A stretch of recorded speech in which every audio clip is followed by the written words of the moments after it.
Still unlisted. Doesn't matter. Hello, unlisted gang. Hello, enlisted gang. Woo! Or VOD people, I suppose. Yeah. And, oh, there you go. Now we should be public. Let me add you in the... Oh, God, why does the adding suck so bad on Twitter? There you go. Post. Oh, yeah, Shade. I should tweet myself. There we go. Let's give people some time to arrive. Yes, emails. So I was playing this game by id Software called Doom, and I gotta say, it's pretty good. Play the first one. I am actually now on the Doom 2 master levels. I've both completed all of Ultimate Doom, so that's all 4 episodes. So the original 3 plus Thy Flesh Consumed, which was the 4th one. I finished Doom 2. I fought the Icon of Sin and beat him legit with no codes or anything like that. And yeah, it's a bit of a tedious fight, but not tedious actually probably isn't the right word.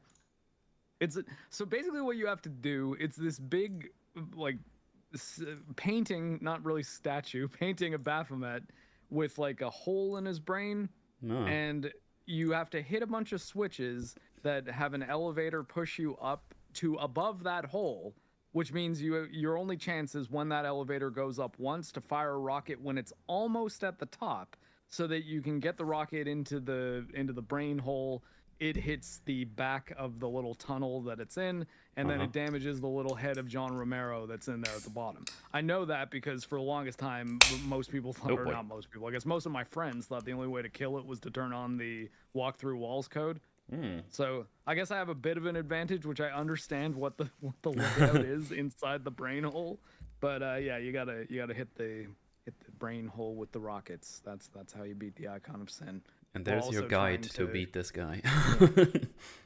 Final boss of Doom 2, man. It's not an easy fight. You're basically fighting a giant room of constantly spawning enemies and a big painting. Well. But yeah, now I'm on master level, I think 4 of 20, and there's like 4 more campaigns after that. I will finish the Doom campaigns, damn it. Have you been streaming it or just playing it offline? Actually, no, I've just been playing it offline while I'm editing. Like I've been bouncing between editing the Hades video and then I'll play like a mission or like a map. Okay. Nice. My last game that I played was Prey. When I finished Prey on stream, and that's that. Have you played? What did you think of Prey overall? I think it was pretty good. I liked it quite a bit. How many hours did I think I'm like 10 hours into Prey. I never finished it. I just kind of fell off it because I started playing another game. But hold on a sec. 9.3 hours. Well, there you go. And 3 achievements. Well, depending how you play it, you're halfway through, I guess. That heavily depends how much you explore honestly, and stuff, right? The last time I went back to it, I think my biggest problem now is I have no idea where I've been or where I need to go. Right. So I'm like, man, do I have to just start this whole game again if I want to play it? And then at that point, it's like, well, I mean, I could play Prey, but also, like, I don't know, is there a reason that I need to play this game over any other right now? And I guess I've just got a little bit too much on my plate. I mean, you should play it fully at some point for sure. Because I played it, let's see, 40-ish hours, something along those lines. Oh, wow. Probably more like 35. I had a couple of hours before that because I tried it randomly like years and years ago. Because I did a lot of lots of exploring, checked out all the side quests and stuff, and I was just enjoying my time. It's like a cool. It has just really good exploration because you have like the space station, and that's basically your quote unquote open world, right? Because you can go back and forth as soon as you unlocked all the doors. At some point, you can basically just go through the whole station whenever you want, however you want.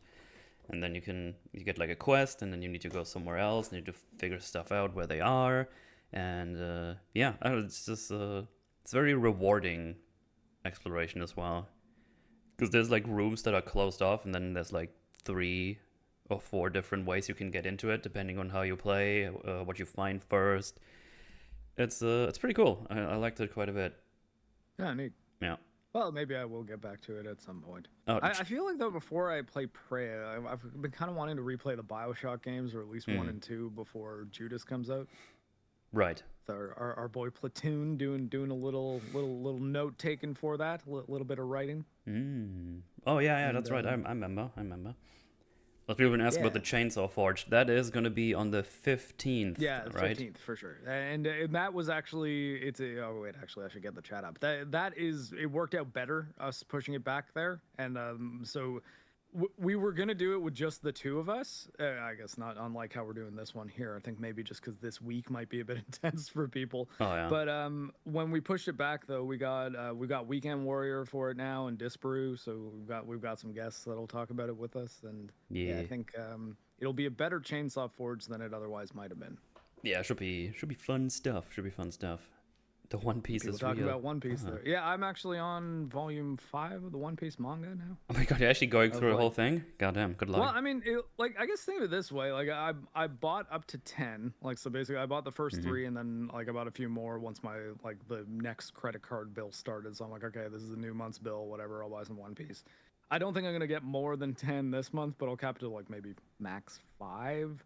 And I'm reading it on a Kindle, so they're like half price of what they would be if I was getting it physical. Right. And yeah, I've been enjoying it so far, and I do that also so I can, like, if I'm at work between patients, I can read a couple pages or a chapter or two, and it's much more convenient than carrying around a whole bunch of physical manga that people will then start asking you about. Whereas if I'm just looking at my tablet, I'm looking at my tablet. Yeah, I've been enjoying it so far though. Cool. I just got to the end of the Black Cat Pirates thing. Hey, wait, did you see the One Piece live action? I still haven't. Oh, maybe we should do a Forge on that. But I watched the original back as a child, so I basically know what happens. Fair enough. I think, I don't know, like the adaptation's interesting, and I think I actually found it very interesting reading. I mean, I heard good things about it, yeah. The Black Cat Pirate situation in the show is a much more like small scope, almost horror situation. Whereas it's like a huge battle in the manga. I was like, oh shit, there's like a lot of the Black Cat Pirates, and it's an all-out fight here for like, honestly, like 6 chapters. Like it's a very long battle, and yeah, it's more of a kind of intimate situation in the show, and I think both work, and I thought that was kind of interesting to learn. Cool. Well, you should read the Chainsaw Man manga before you watch the anime, though. That's too late because I watched it already. I mean, honestly, like the anime, at least for the first, like the chapters of the manga it covers, it's pretty close. And I mean, even from like a shot standpoint, like it really seems like they use the manga just as storyboards for the anime and Chainsaw Man. Me too. But yeah, I'm sure we'll talk all about it when we get there in 2 weeks. Yes, 2 weeks. That's it. Yeah. So we got Beetlejuice for the next 2 weeks. We'll do this one today, and then the sequel next week, and then Chainsaw Man. That was the best for our scheduling. And then Joker is coming up, so we're probably gonna do a little Joker arc as well. yeah. Joker 1 and 2 as well. So it all kind of lines up with stuff, so that's kind of cool. Oh, if we need something in between, we should do Old School, because it's Todd Phillips also, and it's a very than Joker. Old School? Okay. I've never heard of that, actually. Oh, have you not ever seen Old School with Will Ferrell and Vince Vaughn? Don't think so. Wilson? Doesn't ring a bell unless it has a different name in Germany. It's one of my favorite comedy movies ever. I think it's so funny. Okay. I think it's by far Will Ferrell's best movie. Like a lot of people say cool. Wedding Crashers and stuff, but I'm like, no, he's Frank the Tank is his best role. Yeah. Jojo. Yeah. After Prey, I've been powering through the rings of power. Yeah, I mean, if you haven't seen, I actually released the video, like with a scripted one with like things talked into a microphone and stuff, which I fucking made in over like 3 days. So that was painful. So yeah, go check that out if you haven't already. It's I think it turned out pretty alright, I would say, and I've already you did a really good job. Thank you. And I've already got the second episode pretty much ready to go.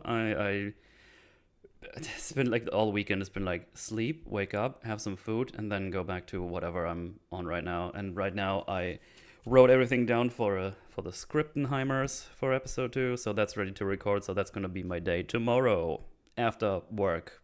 That is. So that's gonna be recorded. Then I'm gonna edit that. So hopefully in a couple of days you'll get episode 2 already. Isn't that insane?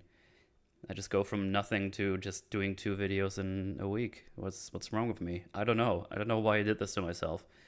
It's funny. I talked to Random Film Talk because I realized I released my video like super close to his without realizing. He did a really good video as well. You should go check that out, by the way. Yeah, Random's cool. And he was like, "Why did you?" He actually saw my John Wick video back in the day, which surprised me. He was like, "Oh, that's cool." It's like, "Why did you decide to make that now?" And I was thinking, like, you know what? I don't actually know really why I did this. I think it was basically like, oh, I wanna cover Rings of Power again because I did it last time it came out, but I thought like doing it on a stream would be kind of lame again. It's like, hey, how about I just maybe also because I was vocal enough about really not wanting to watch Rings of Power.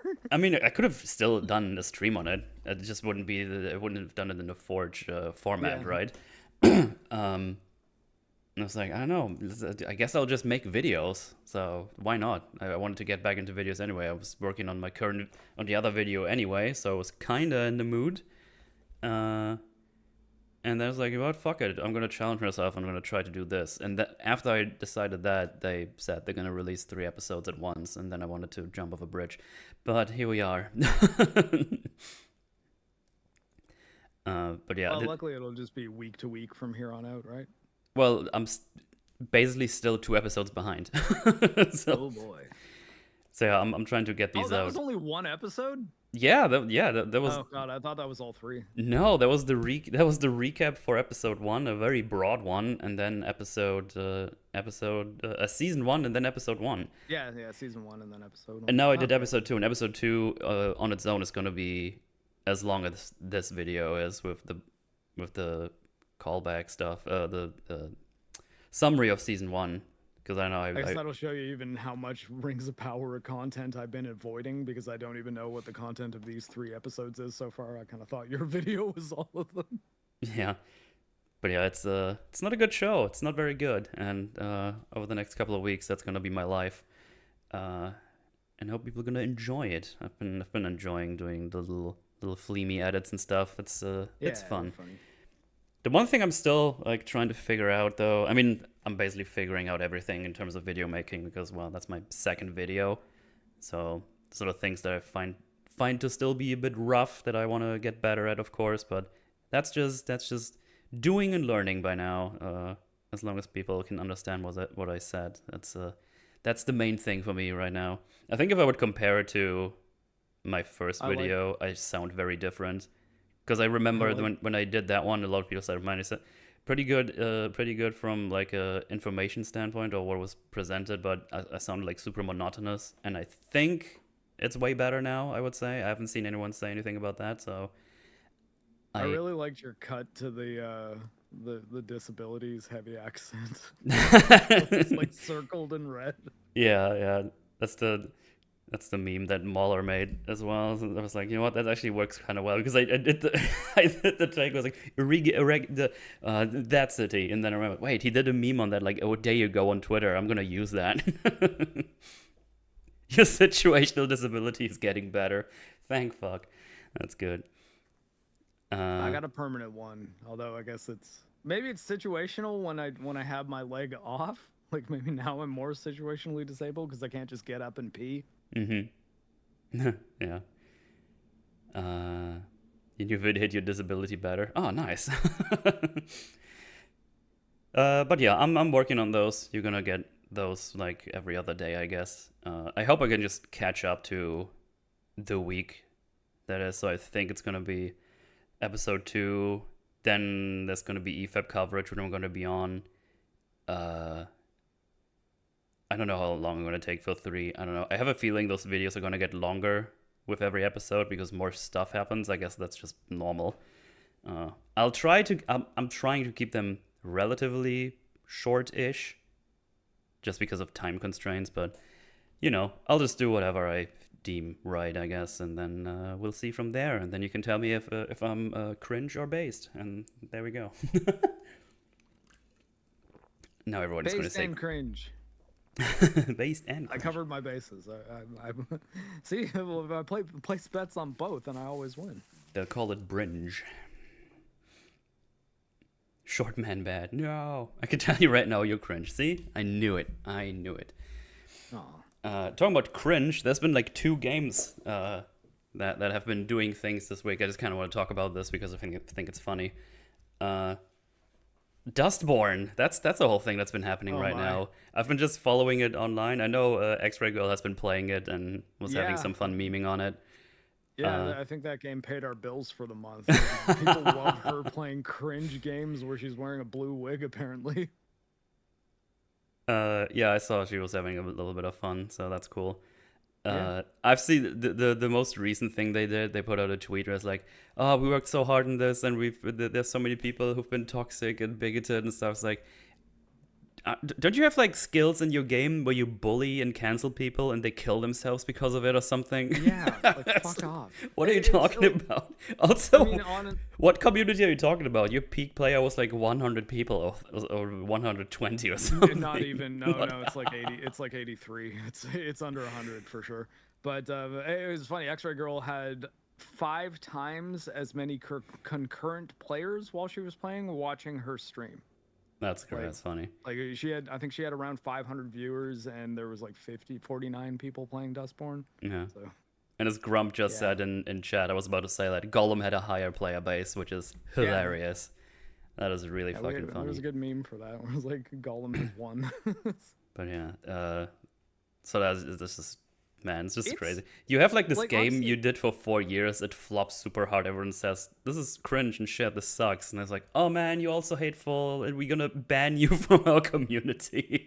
As James just pointed out. It's like, what community? All 4 people? It's seriously, like, I honestly think that it's secretly like a Daily Wire production or something. Because like I was watching some of X-Ray Girl play it and I'm just like, they can't be serious, right? Yeah. Like this is parody. They're not actually espousing these things. They're presenting it as an extreme version of a joke. It's the only thing that makes sense, but I don't know. You don't think so? I think that's just a theory. Didn't this game also get like government funding or something?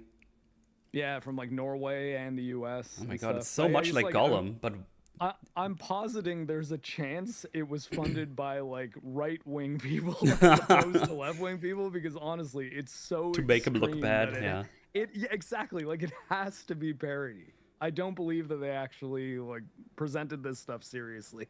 Oh, Mark, like, apparently you're still a bit more quiet than I am. Can you boost? How about now? Oh, there you go. Yeah. That's as high as I can go on my mixing board end. That looks good to me. Let me know, chat. Am I too loud?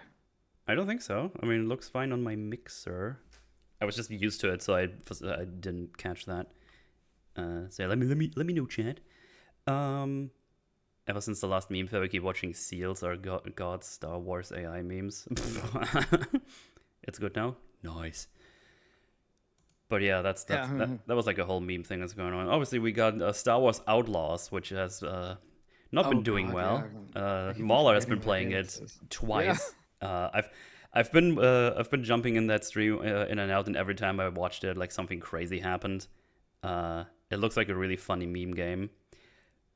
And I saw Mauler he was at this perch, like kind of racking up a wanted level, and there was like TIE fighters going after him. Like he had a pretty high wanted level, but they weren't doing anything. Yeah. It was just like one scout trooper climbing up the ladder to the perch at a time. At which point Mauler would charge a sniper rifle that takes like 4 seconds to fire. Oh yeah. And every single time he would be able to kill the stormtrooper before they got a single shot off. I actually saw that one. Yeah, I actually watched when that happened. So funny. Yeah, there's a lot of funny things that happen. Yeah, I don't know. The reinforcement ship turned around and left. Yeah, he was like, "Nah, I'm out of here." She's got a sniper rifle. Also, though, you've got like Digital Foundry saying that Outlaws is like one of the most impressive looking video games ever made, and that looks like ass, the baked-in ray tracing actually still I'm just like, hey guys, this game doesn't have a native performance mode listed as like one of its things. Like, you need to be upscaling this thing like crazy. Maybe we should scale things back a bit and make better games that aren't Mauler played it on PlayStation too, so on PlayStation, so. Okay. So at least there it would just be whatever settings he's stuck with. But X-Ray Girl's got a really good computer, and I think she's only streamed it once though. She got that like Ubisoft Connect like premium thing for a month. It's like $20. It's probably the cheapest way to play it. Yeah, But probably. you do have to remember to cancel, which I will make her, because I don't want to be monthly paying Ubisoft. Well, good news or bad news, depending on how you see it. I'll be playing it tomorrow. uh, Which route are you going? Like pay wise, are you doing the sign up thing, or have you got it yet? actually, just sign up is probably the best idea. I don't want to give them $70 for the fucking normal version. Okay, That's everybody, put a note. 4 episodes from now, tell Metal to cancel the subscription. Yeah, because I want to stream a little bit tomorrow, just for my sanity's sake after all those Rings of Power. But because we see, my disability is showing again. Because we're playing Space Marine in a week. That's releasing on the 9th, I'm pretty sure. Hey, even JoJo's excited. Yeah, see. So I don't really want to start a game I know I'm going to be playing for longer, because I still want to play Monkey Game, but I can play that whenever. I'm sure I'm going to be having a good time with that. So that's probably going to be my reward after I'm done with Rings of Power or something. Yeah, I've been hearing more and more good things about Wukong. Like I've only played like under an hour of it, but I don't really have a very well formed opinion. But yeah, I've been hearing a lot of good things. It's nice for. Yeah, I mean, Mahler has been playing it, and Game Science is the name of the place. The dev. Sorry. I think Game Science is the name of the dev. I said it was nice for, and then I totally blanked on their name. I almost called them NeoWiz, and I was like, no, those are the Koreans who made Liza P. I was about to say, that's Liza P, boys. Yeah, no. So yeah, because I don't see myself finishing Outlaws, so thought it would be a good fit to just put that in there for like a one-off or maybe 2-time stream. I don't know. We'll see. So yeah, that's my plan for tomorrow. Probably just gonna record my lines for the next episode of Rings of Power, and then do a little bit of do a little gaming, little gamer boy, do a little gameroonies. So that's gonna be fun? Question mark. We'll see. Probably for your chat. Yeah. So you better hit that tipple goal, or I'm gonna tip my tipples. My brain is melting. I destroyed that. Does that count as us threatening our audience? It is all a grift. Everybody knows it. I've not been grifting. I actually believe these things. Well, guess I'm the grift. I'm just trying to fund the new Golem game, okay? Well, Fun Golem 2. Yeah, play Alundra 2 instead. Dude, I was looking at my draw yesterday, and I saw the Alundra 2 game. I was like, God damn, I bought you and I never touched you. I've not played either of the Alundra games. I've seen so many things. There was like a time I was like seeing things. PS1, right? Yes. Like it's been called like this hidden gem on the PS1, like the counter to Legend of Zelda or something. And I was like, oh man, this one is kind of expensive. Do I really want this? And then I found someone on eBay who sold the first and second one for like $40 together in a bundle. And I was like, fuck it, whatever. Let's just try it. And I streamed it, and I was like, it's not good, man. No. It was painful. I didn't even finish it. I stopped playing it at some point. I just couldn't do it. Well, so is that so? Telling you to play Alundra 2 is a meme then? Well, the thing is, people have been that's a meme because I never finished it, and everyone's been saying Alundra 2 is the bad one. I was like, is it? Maybe that's the good one, and you're all just insane. You played 2 and then 1? No, I never played 2. I'm just saying that people have been saying Alundra 2 is the bad one, even though I found Alundra 1 to be not great.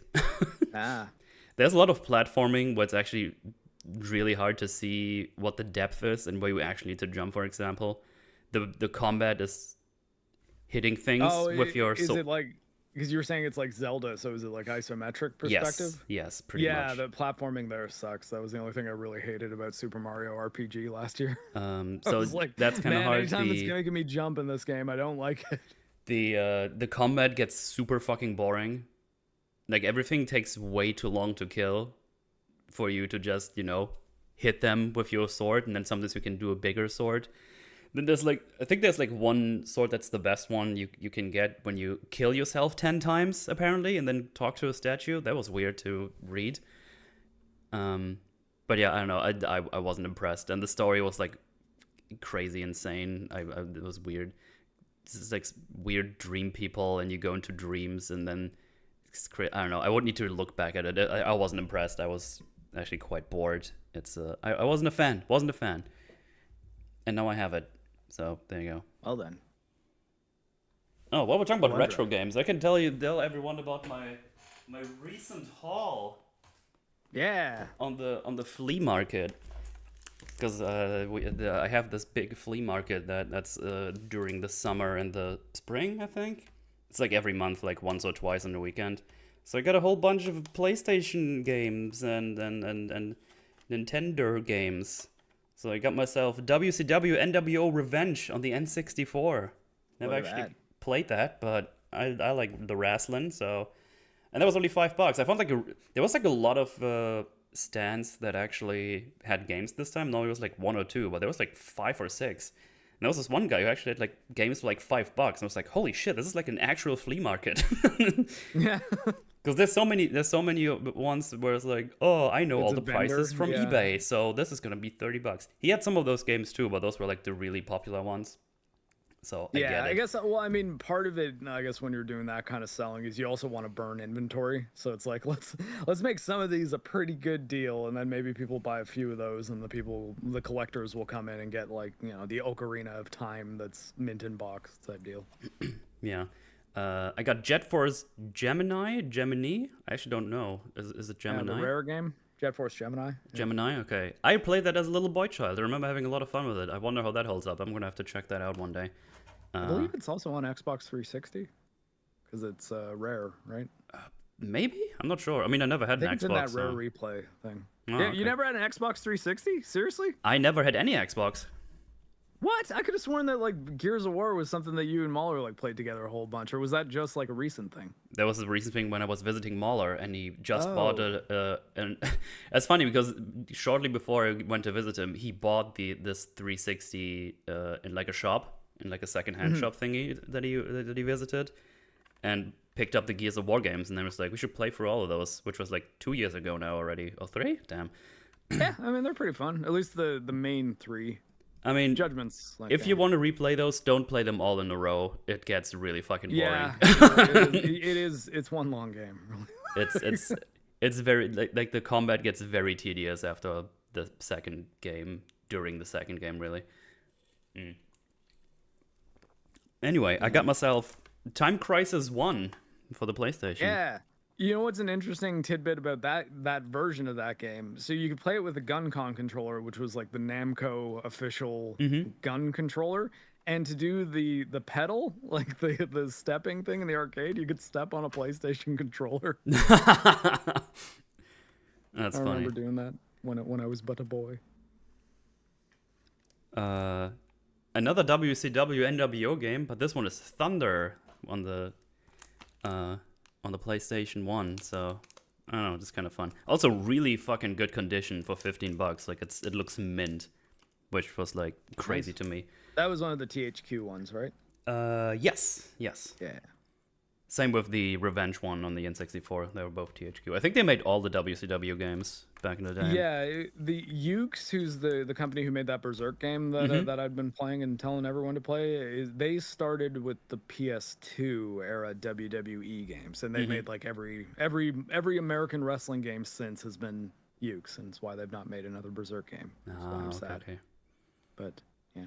Although I remember playing those WCW ones at friends' houses, like just 4-player N64 wrestling. It was an okay time, I remember. WWF No Mercy is the GOAT. I've been looking for that because I actually never played that one, or never had it. I think I played it at a friend's place before and enjoyed it, but that was a really good one. Then one of the more expensive ones I got for $35 is Vagrant Story. That's a game that's always been in the back of my head because sometimes I think back and remember I got this at the video rental store and played it, and I had no fucking idea how to play it, and I think I didn't even get past the first enemy as a child. I just didn't understand what was going on. Because it's just like this whole... the combat system's cool. I like Vagrant Story. Yeah, because you can aim at like different parts of the body and stuff like that. And I think this is actually full English as well. Even the German one, I think this never got a it's got German voice release. acting too. Nice. Yeah, or at least I kind of remember it having voice acting. Does it? I don't know. I don't know. Maybe not, but I actually played it not too long ago on my Steam Deck, but I might just be getting a couple games mixed up. But Vagrant Story is one of the Ivalice games, so it takes place in the same world as Final Fantasy Tactics and Final Fantasy 12, as well as I think 11 as well, like the online one. But that one I didn't play too much of, or any of really. Like I know of it, I didn't play it. I see. Again, another one in pretty much mint condition. Looks really, really good. That's definitely one I'm probably gonna stream at some point. I think that could be fun.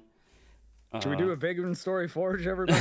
Oh god, I don't know how long that game is. That's probably gonna take a while to get through. Arc. Well, I guess if we were gonna do Final Fantasy Tactics and Final Fantasy 12 as well, it would be quite a mission. Yeah. Vagrant Story is not that long. Need a year. I remember it being like 20 hours ish. Need a year to prepare, and it's gonna be like a 12-hour forge at least. Yeah. For one game. Then I found Resident Evil Code Veronica X, and I just wanted to have that because that's cool. Platinum version. That's a good one to have. It is not on PC. I actually didn't even realize that. That's like the only Resident Evil game that like doesn't have a PC port. Resident Evil Code Veronica. Oh, by the way, there's currently there's now a GOG collection of the first 3 Resident Evil games. Mm-hmm. Yeah, I've got it. It's Resident Evil 1, 2, and 3. I think only 1 and 2 are out now though, but you can buy it like as a bundle. But I think it has like new features and stuff. A friend who actually told me about it, so I was like, oh, that's kind of cool, and to maybe grab that at some point. But now I think I know 2 people who already have it, so maybe I don't need to grab it. Wink, wink. And I got one more game that I bought, and that was more for the memes. Dark Souls 2 on the PlayStation 3. Yeah, it's the Masterpiece Edition, not the Scholar of the First Sin. That's a totally different game, apparently. Yeah, I got the non-Scholar Edition. I don't know. One day I need to boot that up and do a stream of it just to see what the difference is, because the amount of times I've heard people say that it's so much different and so better. It's like I don't believe you for one. But I'm also very curious, so that should be interesting to see. It was $8. It was fine. Yeah, I don't know. I just saw that, and for some reason, I was like, I need this. I don't know why, but I need this. I need this in my inventory. Yeah. Sometimes it's just nice to have some of those. It's like, you know what? Having a copy of this might be kind of cool. You'd better finish those games. Lewis is watching. He's always watching. Also, hey, Meme, how you doing there in chat? Meme, I sent you a funny video like a week ago, but you never look at your Discord because you're worse than Mark with that. Yeah, well, I mean, like, you know, I've been getting better. No, because I found like a video of someone making a song about going to the cinema and everyone's being loud, and I had to think about the story Meme told us. Oh God, yeah. Jeez. So I was like, here's just your theme for your visit. So go check that out. That was a funny meme I sent you, Meme. When you're supposed to play Dark Souls 2 at 9k subs. Nice try. Nice try. It's 10k subs. The thing is, there's a chance I'm actually gonna have those when Rings of Power is over. That's concerning.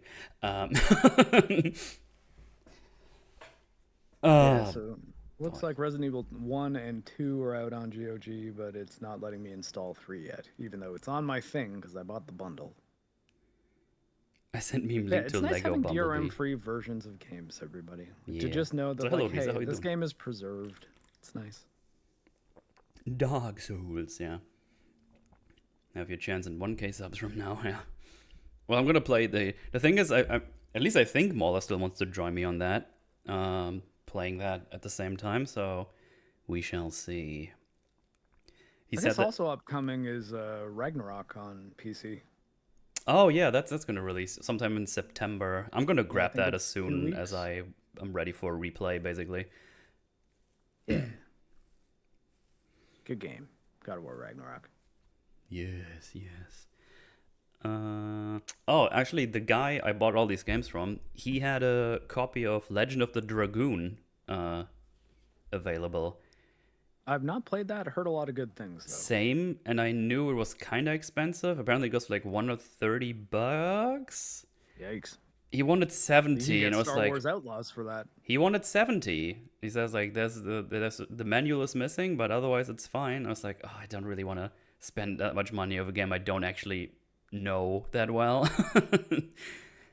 Like just getting a $70 purchase for a 30-year-old game on like reputation. It's like, well, I don't know, should I? And for 40, I got all these other games almost. Like for less, I got all of these games over the course of the day. So I think it's fine. I don't know, if I'd had like unlimited money to throw around, I would just grabbed it because why not? I guess. But yeah. Yes. I just realized there's a gaming related thing that I'd been working on just casually. I got Bloodborne running on my PC. Everybody, it's rough. It's definitely like not all there yet. I wouldn't recommend like doing PS4 emulation yet. Yeah. Also, there's some system software that I think I might need to figure out how to modify my PS4 in order to extract it, which apparently helps everything run better. But at the very least, Bloodborne does boot on my PS3, right? Oh, sorry, on my PC, not PS3. We're not far off, though. Well. We are not far off of getting an actual 60 FPS version of Bloodborne via emulator. Funny you mentioned that. So it does run at 60 FPS. It's just the textures are really kind of fucked. Like it's the game looks really, really weird, but I mean it's playable and the frame rate's nice. So yeah. Yeah, and like Bar, you don't want me to stream it yet. It's not ready for prime time. Gotcha. If you fiddle around with it now, it's more like, okay, I see how good the work they're doing on this is and how they're probably pretty close, but it's like a pre-alpha build kind of deal. Like it's not it's not something you'd want to be like, oh yeah, now I can throw out my PS4 and never play Bloodborne again on console. It's like, no, we're not there yet, but getting there. And yeah, sounds great. Sounds good. I'm looking forward for when it's done though for 60 FPS. Dude, that's gonna be mint. I can't wait. And the positive side for the industry there, if anyone's like, oh man, like you just go behind Sony's back, why don't you? It's like, no, let this light the fire under their ass. Yeah. Because you know when people will stop caring about the emulated Bloodborne? If they can just buy Bloodborne on their PC. Yep. Dude, I'd buy the fuck out of it. I'll play it with all its flaws. It's so funny. Bloodborne is this game I keep going back to, or me and Moloch go back to. And every time we played, we complain all the time. It's like, oh, this sucks, but it's so awesome. This sucks, but man, I love it. Well, it's one of those things that like the art direction and just general kind of like vibe of Bloodborne really makes it easier to overlook a lot of its problems. Yeah. It's like, well, this is fun though. You get to Mikolash and it's like, God, I want to fucking break my console in half. Fuck this boss. And then it's like, ooh, Maria, yay! Every time I hear the word Mikolash, all I can hear is his name is Kaz or Kazum, and I'm just like hearing his little like monologue, and I'm just like, oh god, damn it, Mikolash. I guess they really do a good job of making you want to kill him, I suppose. Ooh, James Moore with the DS3 is better than Bloodborne. Probably I is. think you'd probably have an argument there, yeah. Like, I think he's right. I mean, overall, has like a much better good boss density alone. Yeah, I think where most people will put Bloodborne up is like lore and art direction and things like that. Like people really, really like the vibe of Bloodborne. Yeah, and I think I actually valid too. I think I actually like Bloodborne better, but the Dark Souls 3 is probably the better game. I've played Bloodborne more than DS3. I've only played DS3 once, whereas I played Bloodborne 3 times now, I think. I played a lot of Dark Souls 3. I played many mods as well. It's away. Yeah. I've still never defeated Midir. Maybe I gotta go and do that at one point. On my last playthrough, I did Midir, and he's better than I remembered. I actually quite enjoyed him. I was talking mad shit about Midir for a while. And I was like, nah, I don't know. And then I went back to him. It's like, you know what? I maybe was judging you too harshly. You're actually not that bad. I just feel like I need a different build. My little bandit dagger bleed build, like my thief character I used in DS3, is just not up to the task really. Like I don't have the single hit damage output. I don't hit hard enough, and I don't think he bleeds because he's like made of rock. Right, like the scales are like very, very thick, and I don't know. He's in general. He's a tanky boy. He's a big old tanky boy. Oh yes. I think he has the most health of all the bosses. I'm not sure. I'm not positive. He's up there though. He might be the highest one. I just know once I got a good run of damage on him, it was like microscopic. I think like I finally got a solid combo on him, and I'd knocked off like 3% of his health, and I was like, Jesus. I used like 4 Estus Flax to get to here. No. But yeah, I think I could respec and probably get him though with a great sword or something. Oh, Gale has almost the same. Oh, okay, cool. Oh, really? Because I beat Gale. Gale was probably my favorite fight in the game. But he can also, I can proc bleed on him too, so that that I think helps. Whereas I don't know if you can on Meteor. Dude, Gale is so good, man. I never did. Gale is such a good boss fight. Yeah, he's designed not unlike Guts from Berserk as well. Right down to the auto crossbow and the red cape. I know we fucking Elden Ring with all the shit bosses. Fuck that game. Although, to be fair, I guess Guts never has the auto crossbow and the red cape at the same time, because the red cape's a Golden Age arc thing, like tail end of the Golden Age arc, and the auto crossbow he has like once he's Black Swordsman. Yeah. Black cape at that point. Clearly. God, this makes me sad. Gale as the really cool DLC boss, and then in Elden Ring we get fucking Radahn. Ugh. Oh god, that fucking boss, dude! Jesus Christ! Have they just given him a few more attacks in his first? Like his second phase, just been his first phase, but with more attacks or like more variability. I think it would have been a perfectly fine fight. It's the visual noise in Radahn phase 2 that sucks. It's insane. Mikola destroys the fight. Stinky fight. Like most of the like a lot of the Elden Ring fights. Oh boy. Oh well. Well, speaking of ghostly figures that haunt people. Yeah, like Radahn. Mikola does when she. She. God damn it! Even I get it. It's so easy to misgender Mikola. Like, look at him. Oh my god, you're gonna get cancelled. Yeah, so just like Mikola becomes the ghostly presence on the shoulders of Radahn. There's a ghost in this little house in Connecticut. 2 even. Inside a model kit. Oh my god. Oh yeah, I guess there's only 1 now. True. Yeah, well he's already there, I guess. Or at least I'm assuming he is. Yeah, he's there from the get-go, right? So like they kind of make the point that that's just where he hangs out. He doesn't just show up after they die. Yeah, spoiler alert. To be honest, I'm actually not entirely sure. I just remember him hanging out on a porch or something, but I guess that's on the model. Yeah, I guess. Yeah, well, and I mean, even the caseworker, Juno, like she says, yeah, I think he's been hanging around your little graveyard, being the graveyard in the model of the town. Anyways, guys, we protracted that segue quite a bit, but we're here to talk about Beetlejuice. We are talking about Beetlejuice. Yeah, because they are reviving another old classic because I guess they can't help themselves and they have no better ideas these days, which comes to no shock to anyone in chat right now, I'm pretty sure. Or at least it shouldn't if you've been paying attention. Yes. Over the last couple years of media. So I'm just gonna have this run in the background, I guess. But yeah, the Beetlejuice. That's the second one. See, they were very clever with that one. Does it mean they're gonna have to make a third one now? As far as titles go, like yeah, I mean it's not bad. I gotta say, I don't hate that the sequel is called Beetlejuice. No, it's fine. So I've actually never seen Beetlejuice. I watched this last night for the first time. Because Mark had the good idea to actually check that out, and I was like, you know what? Whatever is not Rings of Power, I'm on board. I'm gonna do it. No, actually, we decided like a week ago or 2. Does it matter? It doesn't. My brain is melting, as I said. I was like, yeah, let's do this, and I watched it, and I think it was good fun. I really enjoyed it. But it's gonna be interesting, because the second one is advertised as being full practical, which we shall see if that's true. And it also has Michael Keaton in it, right? So that's cool. Yes, and I mean, he's still quite good. Michael Keaton is not an actor who's fallen off at all. And I mean, what's actually kind of funny is he looks like he's in better shape in the sequel than he was in the original, which was made in 1988, which is quite some time ago. I just shared in the Discord there, with this being Metal's first watch of Beetlejuice, my history with this franchise, I guess because it always was a franchise to me even, is a bit different, because what I just shared with you there was a Beetlejuice animated series that was probably my first experience with it, because, you know, I was a little kid in the late 80s, 89, 90.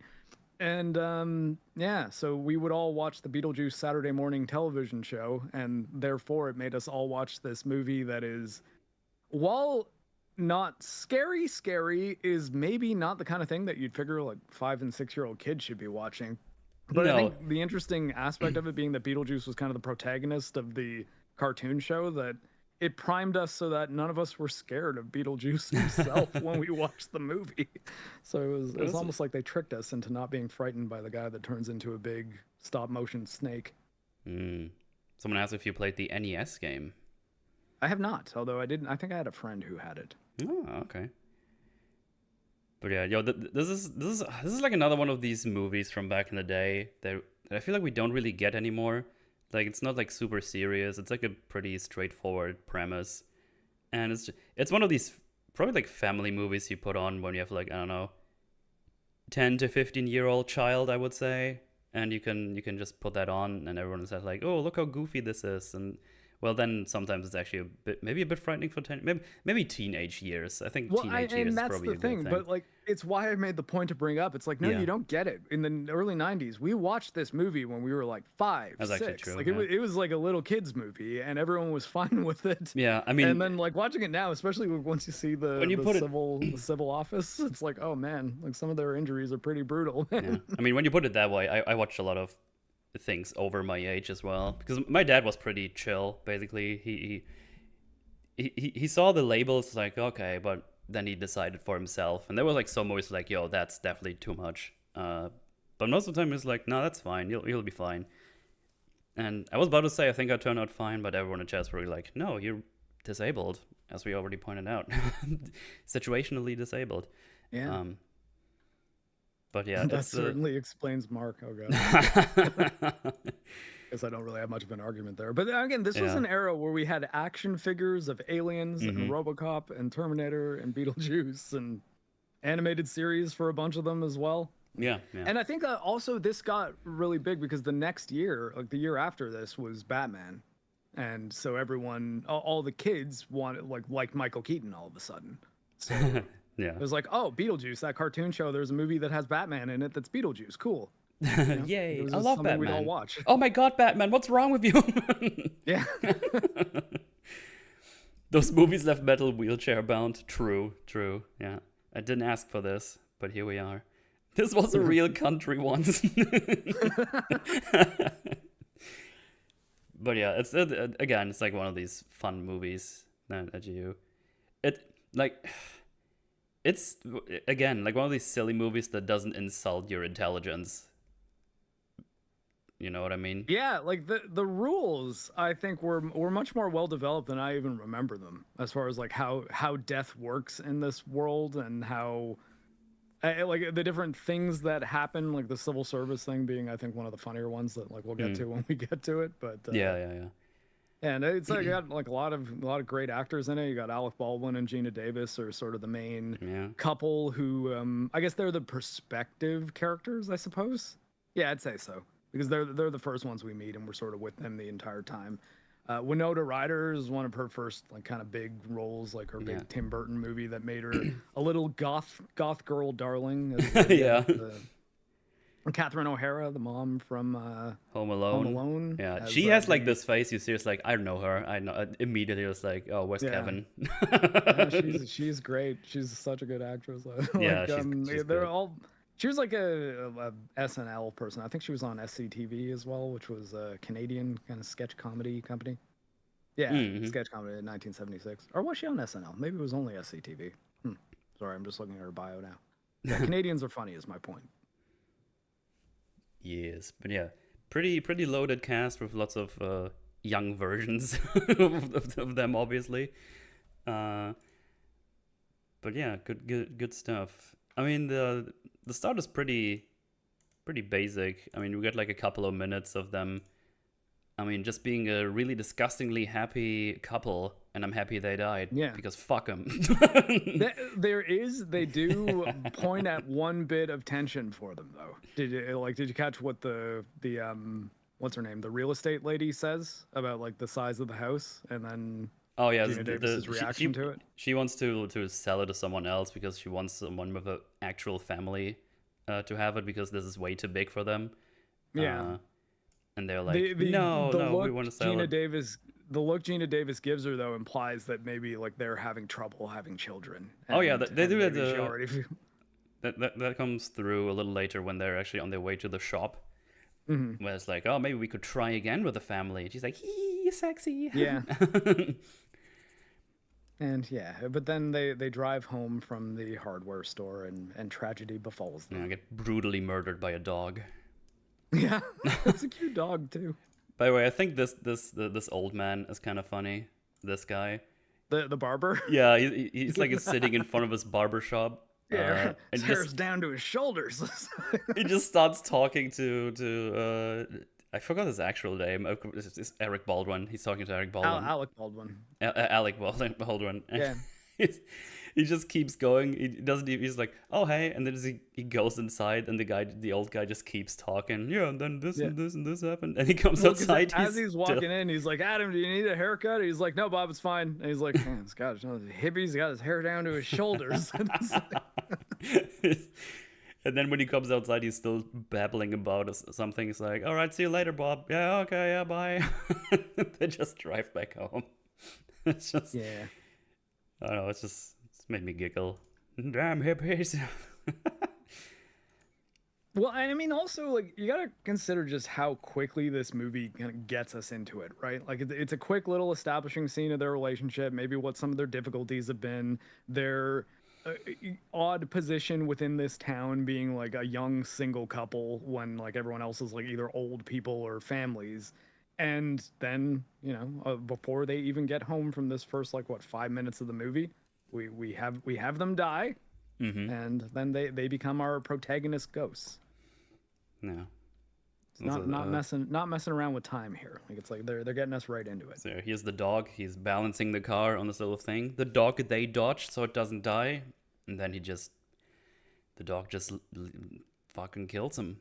That's the dog. What I love to is it's not that far a drop, and their windows are open, so I'm just like, you can yeah, slam out. Like, you would have been fine. They probably have a concussion or something, but I think they should be fine. I'm thinking the intention was probably for that like in the script, that bridge was supposed to probably be much higher up. Yeah. Because even later on, like, Lydia says she's gonna go jump off the bridge to kill herself. It's like, okay, it's like a 10-foot drop. You're gonna be fine. Look at this dog. This is the face of a killer right there. Looking at his work. It's like, yeah, fuck yeah. Mission successful. The dog didn't do nothing. Oh, okay. I mean, I have it right here. He just left. Fucking killed him in cold blood. Is the dog Sauron? That dog is way too smart to be Sauron. I'm sorry. What was that? We need to get you a JoJo emote for when dogs come up.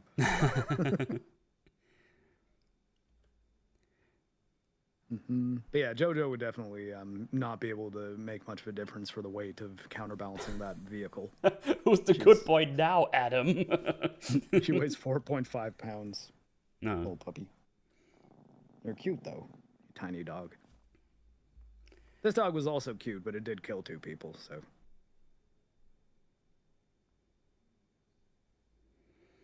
But yeah, so then they get home and don't remember how they got there, or really like how they got out of the car. It's just like, okay, yeah, now we're here and we're soaked, so we gotta warm ourselves in front of the fire, even though they didn't set a fire and they're the only ones who live there. Yeah, there's no one. And then her hand lights on fire. It's like, oh. Yeah, like a candle. There's like it's like candles on the ends of 2 of her fingers, which is obviously a very bizarre thing to happen, but that's sort of the first indication. It's like, wait, something is not quite right here. Yes. And it's like, oh, and then Adam is like, you know what? I'm going to go retrace the steps to see what happened. And then he ends up in, this place, the weird sandy place. Does Beetlejuice call it Saturn later? Did I get that right? I don't know. Because he was talking about Saturn and the worms, and they hate them, and this one has worms. So this place did have a name on the animated series, but I forget, and I'm not sure if they said it here. At least I didn't catch it. But it's It's a very kind of green screeny area that I think has some pretty spectacular visual effects in it still, because it's got that kind of cool Tim Burton art stop motion for our worms that are sandworms, but they are very different from the Dune style ones. They're much more goth art student. Yeah. And then he gets grabbed back in by his wife. I don't know why I forgot both of their names the whole time. And Adam and Barbara. Barbara, there you go. Yeah. And this is also, though, I think where she pulls him back in is pretty important to establish the way time works when you're in the different realms of the dead. Yeah, because while he's only in there for a couple seconds, she's like, "You've been gone for 2 hours." Like, what the fuck? 2 hours, like what? And they use that, I think, in some cool ways in this movie to have things change in the interim when they're away. Yeah, and then they just apparently she's been figuring stuff out in the meantime because she goes to the mirror. It's like, hey, check this out. It's like we don't actually have a reflection. It's like, oh shit. It's like, I guess we're dead. And it's like, oh. And actually, I think it's actually kind of funny that this is a thing. When someone dies, you just get a handbook. Yeah, well, and I love that there's a few things that kind of establish that Adam's a little bit dumb throughout this movie. So he's like, handbook for the recently diseased. And then she's like, deceased. He's like, deceased. Oh, yeah, diseased. It's like, deceased. It's like, oh, yeah. But like what I mean is like from like a pacing standpoint, they had that time jump there made it so that they kept us within the same situation because we're following Adam as the perspective character into the little pocket dimension where time moves slower than or faster, I guess. Yeah, faster than it does. No, slower than it does in real life. And then when he gets back there, we don't need another character to come in to explain to them what the deal is, and because we've established that she had 2 hours in which she was just there alone figuring stuff out. So it's like we get that little thing. It's like, okay, now we have an exposition character that's the same person in the screen because we've established a time jump that both taught us how time works, but also gives us a good reason why she would now know more about what's going on with them, right? But we could have had a character that says, hey, you guys are super dead, Lamau. Isn't that crazy? We could have done that. That would be way better. I think it's neat that like it's not like a person shows up and says, hey, you're dead. It's just you get a handbook and it's kind of up to you to do your homework and read it before you reach out to them. Well, the recent example from Rings of Power is when Aaron goes to Círdan and starts this conversation with, Círdan, you're the most wisest and old elves of us all. It's like, fucking hell. Thank you for telling me. That's a nice compliment. It's like, I know, I've been living here this whole time, but I guess the audience knows now. Yeah, it's like so bad. I'm aware of my birth date. Thank you. Thank you. Thanks for calling me I'm old. You're the oldest of all of us. Oh, no shit. I thought there was other old elves around here that I'd just not met yet. Rivendell. Metalcommander exposition junkie confirmed. Hell yeah. Oh man. But yeah, they check out the book and let me just see. I think he just starts checking it out and he doesn't really fully understand what's going on even after checking it out. Because he reads it in bed and then what he says is actually like if you actually I don't know, do you have the subtitles that you can bring up for hang on, when because he reads the passage and it sounds he makes it sound like it's just mumbo jumbo, but if you actually like look at what he's saying, it actually is pretty clear. So he says the boundaries can change depending on the manifestation or something to that effect, and it's like, well, it just means that depending on the ghost, your area that you can move around in may change. And it's just like he's like, no, it's all like Greek here. I can't understand any of this. It's like so the passage he reads says geographical and temporal parameters. Yeah. That's one of those words I always fuck up with. There's like some words in English where just like... There it is. Functional perimeters vary from manifestation to manifestation. So the manifestations being ghosts, functional perimeters being the area in which they can move. Considering he's now learned that he can't step outside his house without being brought to the sandworm dimension. It's really not that difficult to figure out, but it's just he reads it. He's like, oh man, this book is all crazy talk. I'm not reading this. He also reads he reads the one line. It's like, oh, this is gonna take some time, and just closes it, and there's like dust coming out of it as well. It's like, pooh. I was like, oh man, this is gonna take forever to read, so I'm obviously not gonna start now. But yeah. But it's just those little things that it's like, yeah, there. Even though this is a situation that otherwise should be scary, there's these little things happening to keep it funny, and I appreciated that. Yeah. But then we get our first appearance of our boy, Mr. Beetlejuice, as the other guy called him. Well, actually, wait, you could probably pronounce this better than me. Is that like, it sounds like something that you could pronounce in German and it might sound better? No. No, that would be Beetle. Actually, I need to see the words, the way they write it in here. Guese, I think. Hang on, let me go back here a second. I think it was right there.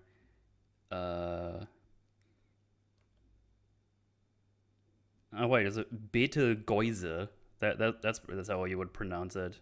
Yeah. Well, I mean, I guess no, you must pronounce it as Beetlejuice, otherwise it wouldn't be able to summon him. But Yeah. I think it's just he knows it's phonetically similar to just the way it's spelt in the title of the movie. So that's how he teaches it to Lydia later on. Yeah. So chat in case you didn't, they write it here. It's like Betelgeuse, and if I would say it in German, would be Betelgeuse. I really hope they don't say that in the German version. It would be cringe. Watch the German dub. Report back. No, the disability is irreversible. Don't say Betelgeuse three times. Like, bioexorcist, too, is just such a funny term when you consider what he's talking about and what he does. Because basically what he's saying is that he's a ghost who you can hire to get living people out of your house. His whole thing is he gets the living away, so it's a bioexorcist. Yeah. He's not exorcising demons, he's exorcising the people. Yeah. Also, just fun thing. I like when they do stuff like this. They have like a little newspaper called The Afterlife, and there's like sandworm incidents increase 30% from last year. Oh no. Well, we know that there are people who are on staff in the afterlife, that their whole job is to do work for the other dead people. Exactly, yeah. And then we have like the worm here. And then what was this? Some plasm leak at number something 9? It's fun. Oh, I don't know. That's mostly obscured behind his hand. Yeah. But he's gonna open up. It's like, well, I better find a job. Let's see the business section. And it's just like the obituary. You got to think, though, would they call it obituaries there, or would it be like new arrivals? Yeah. Let's see, what else have we checked against draft? Legislator compromises on litter bill. Train mishap brings us Francis and George Olsen. Oh no. Life's loss, our gain. Please welcome the Maitlands. Oh, that's fun. I like that stuff. Dude, I don't know if you remember from I think was it Batwoman? I think it was Batwoman when they tried to do these information thingies and they just copy pasted their Wikipedia article. Like they show like things on screen that just go by, and we stopped and we Googled it during the episode we were recording. It's like, that is just the Wikipedia article copy pasted with the numbers that give you the references and quotes on the bottom. Yeah, the footnotes. Yeah, it has the small numbers on everything. I don't know which episode that was, but you can find that. That was funny. I guess it's properly sourced. You gotta give them credit for that. I still need to watch the 2 Batwoman episodes that released during the anniversary. Oh yeah, during the anniversary. I haven't had time though. I just love Rings of Powers too much. I was asleep during the first one, and I actually didn't realize. I don't know if I've ever been on the end of an EFAP anniversary segment and then also on the beginning of the next one. So I didn't realize that in the Discord, like, most people are still just hanging out there talking. So I was like, yeah, if there's not like a big change, just just hanging out and stuff. Yeah. Sorry, I guess that's a peek behind the curtain. I mean, it's fine. We talk on Discord, everybody. You now know. Yeah, I know we actually talk outside of these live thingies. We actually like to talk to each other. I mean, it's been plenty of times where like a stream ended and then just hanging out for another couple of hours. Yeah. Maguda. Gouda. Allegedly. Shut up, James. Shut up. It sounds kind of cringe. But yeah, we go back to our couple here, and she's trying to clean up the place a little bit because they Oh can my still god, yeah. they I can really wished X-Ray Girl was watching this with me for this scene in particular. they can still move physical stuff, but they know there was like a funeral for them because the thing is that their house is on like a hill, so they can overview most of the city, if not or village rather. It's not really a city. The town, yeah. And they just see like, oh yeah, there was like a funeral for them and stuff. And he built like this model here. He built this all by like himself. Viserys's old Valyria model in House of the Dragon. Yeah. Although... We can actually see in the background there's like their house like all the way up here, and there's like the whole little town. Anyway, Barbara's trying to clean up, and she's like, man, I can't clean up properly because the vacuum is in the shed outside and we can't leave. They can't go outside, so she can't get to the vacuum. And he's like, well, it's like we don't even know if there's anything outside here. It's like, maybe this is heaven. She's just like, it was heaven, it wouldn't be this dirty. Yeah, I thought that was good. It's pretty fun. I missed my wife for that line. I was like, oh, honey, you should be watching this. That's totally you.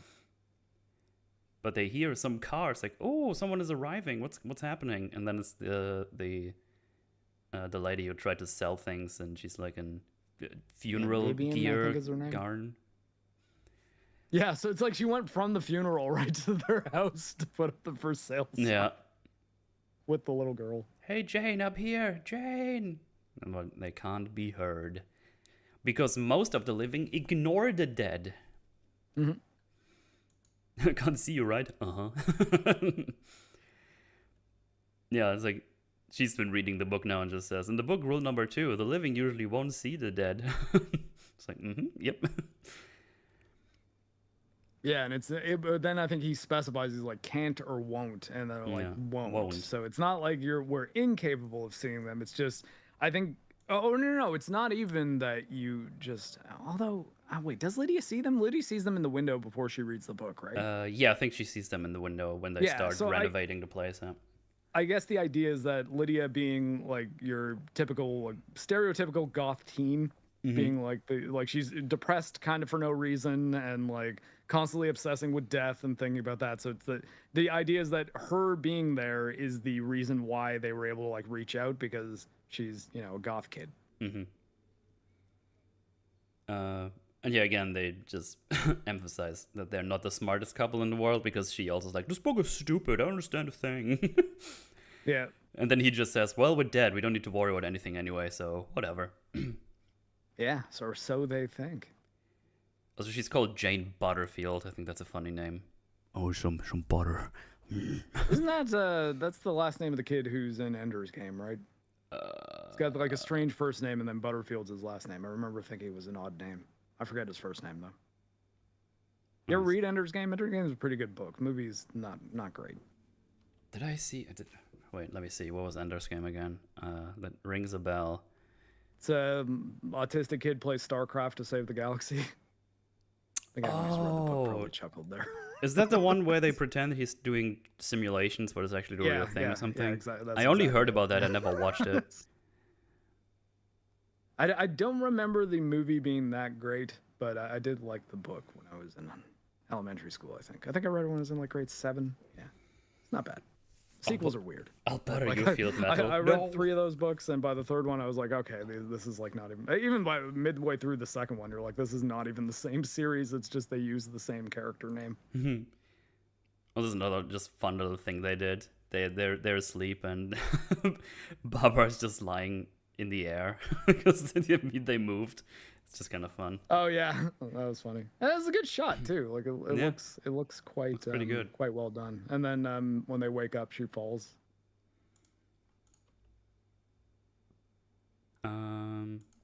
Because there's the big machinery is coming.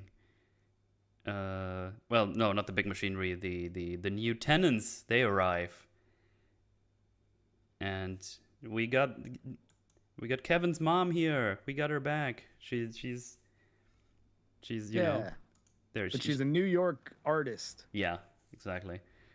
She's very very very stuffy and like overly hip. Yeah, and then Delia, that's her name, right? Delia Deeds. More like Delia Deeds. Yeah. Deeds nuts.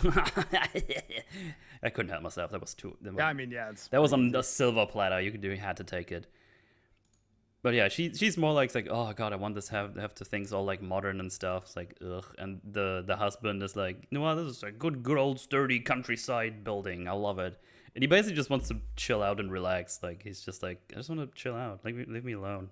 At least for now. I think. Well, they also kind of give the impression that maybe the company he works at is kind of trying to maybe not be as involved with him. Like perhaps he's not doing all that great, and that's probably one of the reasons why they had to leave New York. Yeah. But and there's I think it's the principal from Ferris Bueller's Day Off. No. And there she is, a young what's her name? Winona Ryder. There you go. She's the teenage goth girl who's gonna see the ghosts here in a second or later. I don't think yet, but you know what I mean. But yeah, there's a reason they got Tim Burton to make that Wednesday show, and it was probably because he made Lydia in the 80s. Yeah. This is when the husband is called Charles, by the way. He's like, well, we're just gonna rip up all the plumbing, otherwise it's perfect, just perfect. But we got another character here arriving soon, which is Otho, who comes in through the window. I think because it's bad luck or something. Oh yeah. Yeah, Otho is pretty funny. Like, look at him. He's like, I'm gonna come in here. Why don't you just come in the front? He just goes through the window. I don't know. It's just funny. He's not a small guy either. No, he's a bit. He's a bit he's portly. And he says it's bad luck to go through the front door. I don't know where that comes from. I've never heard of that. But yeah, there he is. He's an interior designer, or so he claims, at least. It's kind of what's funny about him is he just stays here. Like it's not like he leaves and comes back. He just hangs out with them for now. He just lives with them basically. Yeah, like I mean, I think it's because they have so much design work to do to make this like humble country home look like a New York artsy hipster place. And yeah, that's kind of Otho's role, at least initially. Mm-hmm. This is like Charles is like, I'm here to relax and clip coupons, and damn it, I mean to do it. Yeah. He likes to clip his coupons. Yeah, Charles just wants a simple life at this point. He's like, yeah, I'm kind of happy to be out in New York and all the hipstery stuff. But Otho's like, no, it's coming here. Yeah, but Otho and Delia are like, nope, we're gonna redecorate, and they go around with like some spray cans, but it's like, this wall gets this color, and this wall gets this, and it's like, oh, you can read my mind. Not many people can do, blah blah blah, and they're like doing like the whole shtick. Oh yeah, they go through, and the Barbara and Adam, they just want to scare them, and then you have like something like this. Oh. It's like, blah. And they're like, my God, I hope this cabin would be bigger, because they can't actually see them. Yeah, that's the thing. They think they're scaring them out of there, but they don't know how to manifest themselves properly. But let me go back here, because that's one of the first practical effects we can see, and goddamn, it's so fucking cool. Like, look at this. This is awesome. This looks so fucking cool. Or was it known as a big brown beaver? No. Yeah, Primus reference. Primus sucks. Well, yeah, then they're trying to scare them away, but because they're too stupid to read the handbook, they don't realize they can't really see them. And they're ripping the face off too. Yeah, she's really trying. Like you gotta get. Yeah, and then they go through to another room. And they do like this, going, look how creepy and evil we are. Like they can't. It's Like it's just, I mean, like even looking at just the level of gore that happens when she tears her face off there, I'm just like, yeah, I guess it really just, we were watching this when we were little kids, just thinking, they're being scary to try to get them out of there, but because they're the good guys, we're not scared of them. Like it was as simple as that. Yeah. It's like, oh, we know that Barbara's just messing around there, but it's like you've got a skull, kind of like a sort of Tim Burton art looking skull, and sort of looks like something from Nightmare Before Christmas if you look at the face, and then just full blown bloody eyes. Yeah. But then actually Charles comes around the corner and goes like, ah! It's like, know what you two are up to, but you're not going to get away with it. You're going to leave this room alone so I can do my stuff. And they're like, okay, fine. And then they go to town, and they're about to go to the attic, but boys won't have that. They go all the way up and lock the door. And for some reason, they never actually open that door until they get the skeleton key at some point.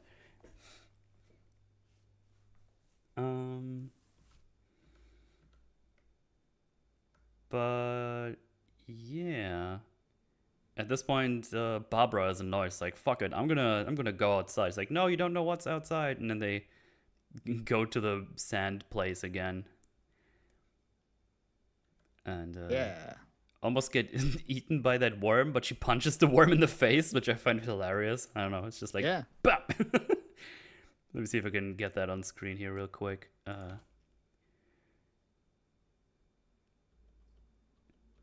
Also here, that's such a Tim Burton design, by the way. Like the worm, it's so recognizable. Yeah, no, he I think he used to do a whole lot of really like cool visual art stuff that I kind of miss from Tim Burton. Although I haven't seen Wednesday, granted, and I guess like there's some space to do that stuff there. But I think probably like Corpse Bride was the last time that the recent Wednesday one? Yeah, the recent Wednesday one is Tim Burton as well, like the Netflix one. He didn't do the Addams Family movies though, even though I guess they're stylistically kind of similar to like this sort of thing. But yeah, I remember I had a book of his called "The Melancholy Death of Oyster Boy and Other Stories." That's all like sort of creepy, kind of like 2-page stories, or like even sort of like a few sentence poem things, but all with sketches of this like kind of creepy art style that he has. Yeah. And, I think I watched Wednesday with Mahler when I was there last time. I think there was like a couple of things that were kind of neat, but overall it wasn't that good, I think. Well, I think the last couple decades he's gotten pretty sanitized. Like it's why it might be interesting to see what goes on with Beetlejuice. Like I couldn't even tell you anymore what I liked about it. We just had it on while we had food, but I don't know. It's just we just had it running. It's like, oh, there was like some neat things in there, but then I was like, why did this happen? I think Wednesday's like super good at everything, I think was the problem, so she never really had a problem. She was like a bit too edgy all the time. It was like it got like really annoying. Yeah, well, it seems like it's done well for Jenna Ortega's career, but I don't know, I didn't really have too much interest in it. But like that's also because there's not been a lot of Tim Burton projects in the last like several years that I've really had any interest in at all. I guess I don't know, maybe trying to think of what the last one was, and it might be like Sweeney Todd or something. Like we're going back a number of years at this point. Well, but yeah. Oh, I think they're Coombs. Like bam, right in the kisser. It's like ow. Yeah. This is funny that you punched a big sandworm. Well, I mean, that's a bit of establishment for later that she's at least proved herself dominant to the sandworms. Oh yeah. And then there's at least one that must respect her at least a bit. Yes. And now they're back in there. Then we get like a little thing with the family. We learn that she's the liar is only the stepmother, and I don't know. Winona Ryder is like the goth girl. And it's like, oh, my whole life is miserable. It's one big dark room. It's fine. There's only think there was anything super interesting here, but I think it's just a little, just to see the family dynamic between them. It's just establishing that Lydia is your stereotypical edgy goth kid who thinks the world is just pain, and she's probably going to grow out of it by the time she's out of high school. Pretty much, yeah. But hey, they're starting to renovate things and make it look much more like modern. You can see like the little like they're building like a terrace here on the side where they put like this one singular piece of wall there. But as you see later, this is it's just a weird design, but I guess that's her idea of modern New York it's like, style thingy. It's all like spoofs of modern architecture, right, and right. like what hipsters in the mid '80s would have wanted their houses to look like, because obviously they wouldn't want to live in a nice country home that looks well built and traditional. It's like no, this needs to look like a Tim Burton movie set. Yeah. But we got Happy Herbs and the Furniture Barn here. And all of North America fits in this one truck. So that's good. That's good. Yeah. We pack nicely, us North Americans. Nosy cows. Hey, they're just hanging out. They're just chilling. Right. And then, the two, like Barbara and Adam, they're still trying to figure out how to get rid of them. But I don't know, they seem to refuse to read that thing because they're that stupid, I guess. But they find a little flyer for the Beetlejuice thing. Beetlejuice, the bioexorcist? Troubled by the living? Yeah. Is death a problem and not the solution? Unhappy with eternity? Having difficulty adjusting? Call Beetlejuice. Oh no, he says like Beetlegeist or something. He's like, there's no number or instructions. But yeah, they're just trying to figure stuff out. All the people are here. They're gonna bring stuff. Charles just wants to hang out, just make some tea or whatever. Oh yeah, Delia always gets killed by one of her sculptures because the moving guys are just kind of reckless with it. And this is for the first time Winona Ryder sees the two in the window. She's like, what? And they realize, like, she saw us. Like, nah, she didn't. That little girl saw us. And I think, is that why they make the door thingy now? Oh no, they see the advert. So, oh, this is where they get the skeleton key. But they block the door or something, and then you see the ad by Beetlejuice. It's kind of funny. He's like, "Well, come down and see me, folks. I'm the Afterlife's leading bioexorcist." He's like doing like a cowboy voice. Yeah, all of his little sequences where he gets to sort of be a version of Beetlejuice doing a character are quite a bit of fun in this movie. It's what I found really funny. You have this lasso, and it's not like doing like the movie thing when perfectly goes around. It just kind of flops around while he moves. He's kind of shit at it, and that I think makes it better. It's like hilarious. He doesn't care. It's so good. I love it. I wish it would be even more. It would be more in this movie. He's surprisingly little in this movie than I expected. I thought he would be... well, especially being the title character. But I think it's got like that Joker in the Dark Knight ratio of like he's not in it that much, but when he is, it's great. So look at him go. He's like, wow, yo, I got demons running all through me. It's like a fucking insane. He's just doing he's just advertising. And bring a little bards down. You got plenty of snakes and lizards for them to play with, no problem at all. It's just I could just watch him do this ad for like an hour or something. Like he's having a great time. Yeah, I mean, and again, it's why I still, I've not even seen a trailer for Beetlejuice. I kind of want to go in as blind as possible. Mm-hmm. I think Michael Keaton can still be a lot of fun.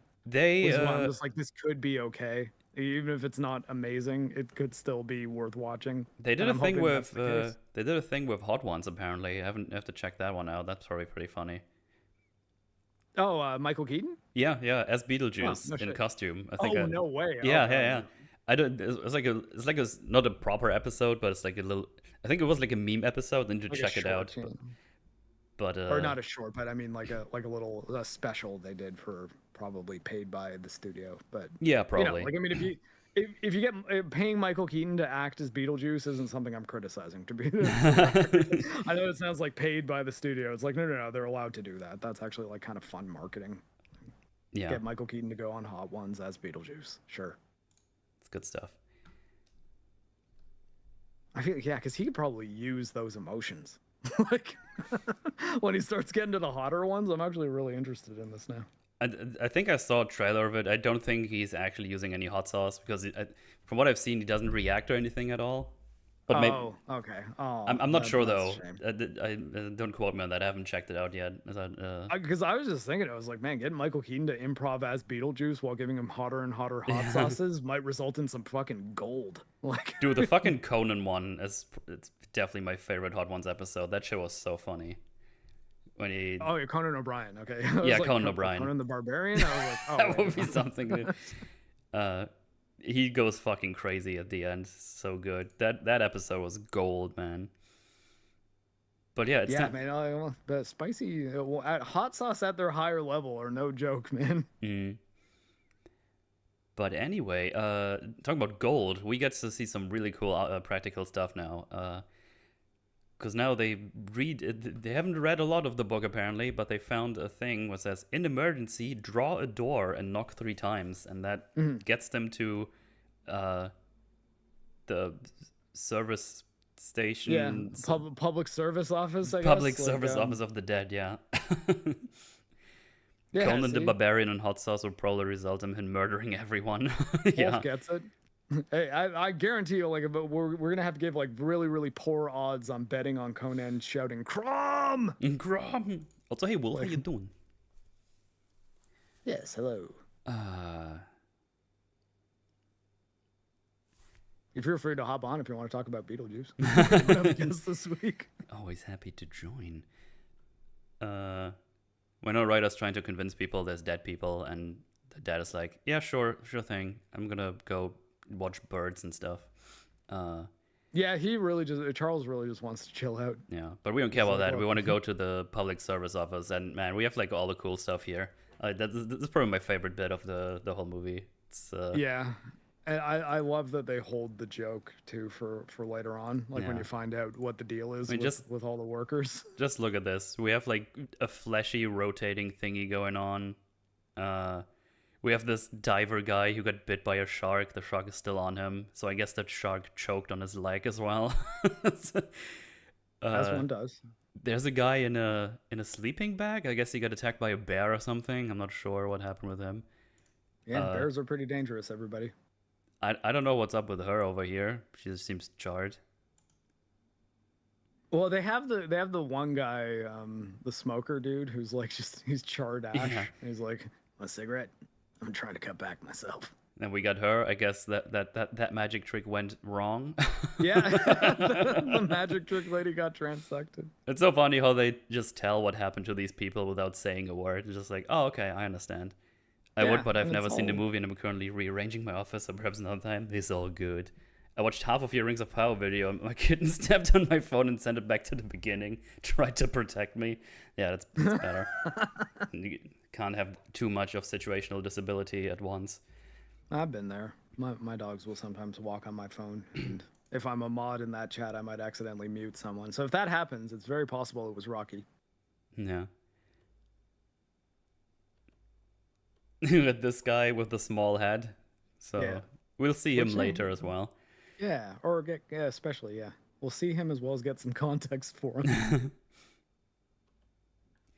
He was obviously a hunter who was in Africa in a place where there are shaman. See them trying to take a number and just keeps going and just falls off. Like, oh boy. Got the information lady. It's like, oh, an appointment. Go ahead. When you see her, I think this is when this place starts getting really clever. Like if you see her, because they've kind of taught the audience now to look for those injuries and kind of guess how these people died. And she's one of the first where like you get the context for the joke that happens later, which I think was quite well constructed. Yeah, it's funny how she behaves herself as well. It's like, oh, you just hit the big one 2 months ago and you want help. Okay, that's a bit quick. And then well, because they're also all assuming that they've read the entire book. And it's like, oh, you've already read the book? Yeah, sure. yeah. And then she tells him, you spent 125 years on Earth, actually, in that house already. It's like, oh, shit. And it's like, during which you get only 3 Class 1 D90 intercessions with Juno. And it's like, who's Juno? Yeah, it's like a full-on thing that works like in real life when you want something. Yeah. It's Well, there's really like a funny. functional government in this afterlife. Like they have a civil system. Yeah, but you have to wait if you don't want an appointment for whom. It's like, Juno, you caseworker. It's like really annoyed. It's like, oh, how did you not know? God. I think they know like it's established they don't know because they didn't read the entire book. They just got to the part where they could summon a door and tried it. Where I think the idea was they were supposed to learn all that stuff in the handbook for the recently deceased. Yeah. But they're just they're sifting through it and not really like reading it in full. Yeah. Then you have this big guy over here, Mr. Ferndog, number 54,601. Yeah. He might have eaten some spicy chicken wings. Yeah, probably didn't come out. Still in his throat. He got to the final round of hot ones. Actually, I think he swallowed a bone. I think if you look at his... see the bone? Yeah, you're right. If you look at his not his chin, his throat, you can see like shit's going... Didn't go so well. Oh, no. The guy with the sleeping bag has a rattlesnake in there. Oh, yeah, you're right. Oh, rough. Damn. So fun. It's so fun, man. It's so great. Yeah, the makeup's all really good. They're all like creative little things. They're also stylized in a way that doesn't make them gratuitously violent. Yeah. Like all the weird colors of their skin and things like that. Everything's very exaggerated and Get some more people here. Okay, you have the guy with the shrunken head here again. The smoker who burned down, who keeps smoking. Yeah. Just in a second, he just goes trying to cut back myself. Then we got this guy. He's green. Actually, not sure what his deal is. Or the guy here to the left of him. For our left. I'm guessing cirrhosis of the liver for that person. The one on the far left. Because of the yellow skin. Oh, right. Fringy? Oh my god, Fringy, you died. Oh god. That's such an evil version of Fringy. Or like evil looking. But yeah, no, I don't have a guess on his death, at least not in this shot. Yeah. Yeah, fun stuff. Oh, neat. Apparently, A Matter of Life and Death from 1946 has a similar afterlife premise.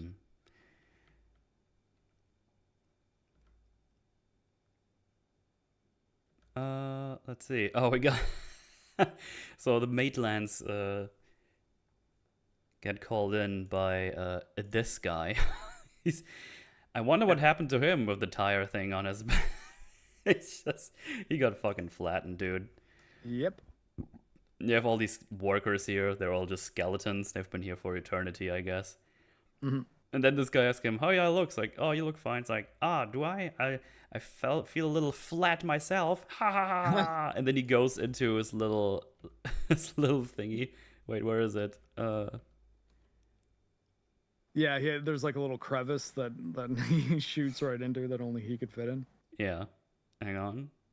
There, it's the file pile. Look at this. I didn't even notice that. I thought it said file and file, but it's the file pile. And it just goes in there. Whee! Yeah, so I think we can also imply that this guy threw himself in front of a truck. For the vehicle that crushed him. Good shit. It's so much fun. I love this shit. This is so good. And it's like... And then you have like this wide shot of everything. And this, oh, whoops, that was the wrong button. You have like papers in the back going all the way to the ceiling. You have papers on the floor everywhere. It's like it's so much going on. All the skeletons. It's good stuff. It's good stuff. The guy on the noose that's sort of being like ferried around by a conveyor belt from the ceiling. Yeah, it just throws papers at desks. Then we have this really cool room where they try to find the office they need to go into. Hang on. Look at this room. Yeah, it's a cool this hallway that's sort of moving in different directions too. Combination of like a map painting in the background as well as some actual like uneven floor. I think all the way that the sets and costumes are done in this movie are so neat. They look so good. Yeah. It's I guess I'm kind of bracing for CGI bullshit in the new one though. Yeah, they're advertising it as full practical, but I don't believe them. Well, like I said, I've intentionally not looked at a trailer, and hey, you know, if you surprise me and do all sorts of neat stuff like this, like stage production techniques, and yeah. I think it might work out a lot better. Mm-hmm. We have like a little world building. It's like, oh, what's this room? And then we got the guy who was like, oh, this is like exorcism victims. Yeah, exorcism victims. So exorcisms actually work, and he dubs it the death of the dead. Yeah. They basically like destroy the person's soul. Like, yeah. But not entirely. Like you weaken them and then put them in this like limbo forever. Yeah. So it's not good. Metal the Goon morph was all practical. Oh, I've seen that online. It's like a huge costume. It's pretty crazy. Pretty cool. Oh, the Goon morph. Okay. Yeah. I was like, Goon morph? It's Alien Romulus, everybody. Baby man. But yeah, they go through the door, and it's like, oh, wait, this is home. We're back home now. And we learn from Juno, who's this old lady. it's like awesome. It's like I think she's a great character. I don't even know if there's like a term for this kind of character, like this old small lady that smokes and is like, you've been doing this whole thing the whole time, man. I've been waiting for you. I was about to leave. Like this I don't like. Yeah, it's an interesting archetype. It's like cynical, white collar, experienced woman who like she knows her deal. She knows what they need to be doing, but she also understands that they're idiots and like they haven't done the work. But her I don't know, her energy is something to the effect of not really giving a shit, like just being like, oh god, okay, yeah, let's figure this out. And then she only really gets concerned when they mention Beetlejuice. Yeah. But yeah, she basically evaluates individual cases and says if they are allowed to get help and if anyone is available. It's like, are you available? And he just goes like, no. Yeah.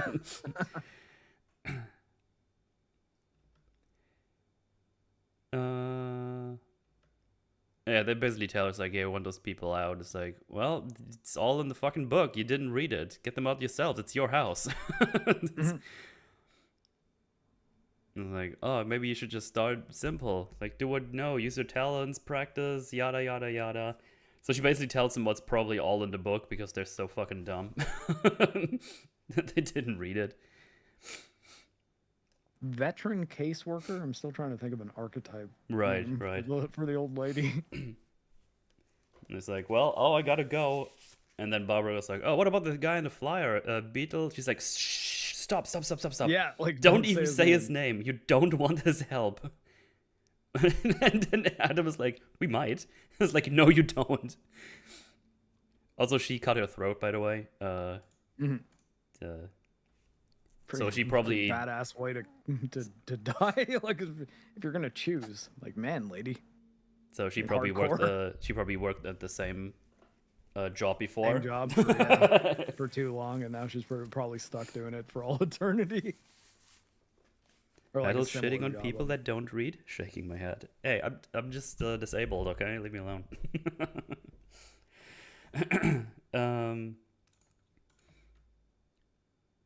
Wait, what did she say about Beetlejuice specifically? Slumpy, she did not walk into something on accident. We get confirmation for that in a bit. Oh, this is another little a neat little detail. So she has a little smoky smoke, and then there's like smoke coming out of her throat. Yeah, it's just cool. Really fun. But yeah, she starts to tell them about Beetlejuice and. Basically, it's like, before you stumble into making another mistake with Beetlejuice, he was my assistant, troublemaker, went out on his own. as a freelance bioexorcist, and claimed he could get rid of the living, get into more trouble, and yeah. There's a clear indication that even if Beetlejuice seems like he can solve your problem, there's gonna be some downsides if you go for his help. He's a loose cannon. Yeah, and that's why she says that he's been sleazing around their cemetery recently, probably waiting for them to call him. Although I guess, kind of thing, maybe he's only been in the cemetery since he saw the obituary. Yeah, that probably makes more sense. Yeah, that makes more sense. That makes sense.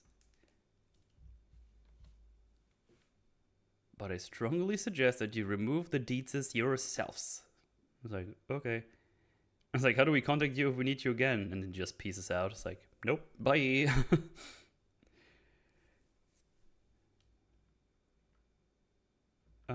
Let's see. Then Beetlejuice eats a fly. I guess that's what happens next. And the fly shouts for help. Wait, does it? In English, yeah. He goes, help hang on. Help me. Have him something to nosh. Oh, it even has subtitles. I didn't even realize that. Help me, help me. Hang on, I'll play it again. Yeah, see? Help me. Also, like, Beetlejuice just has a tiny chocolate bar. Yeah. Have something to nosh.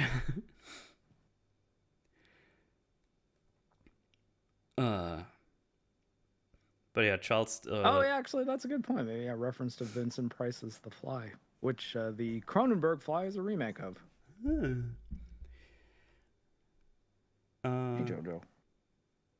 Then Charles talks to his boss. Was like, "Hey, these people don't know the own value of their property. We can probably buy the whole thing and make something out of it." And he's like, "Why do I want that? This thing is out in the middle of nowhere. Leave me alone." And then hangs up. Yeah. And then they try to spook the family, and they do the classic sheet. And he's like, "Oh, very funny, daughter. Your mother's gonna kill you for cutting out some of her $300 sheets, by the way." It's like, doesn't even work. And then they go into Delia's the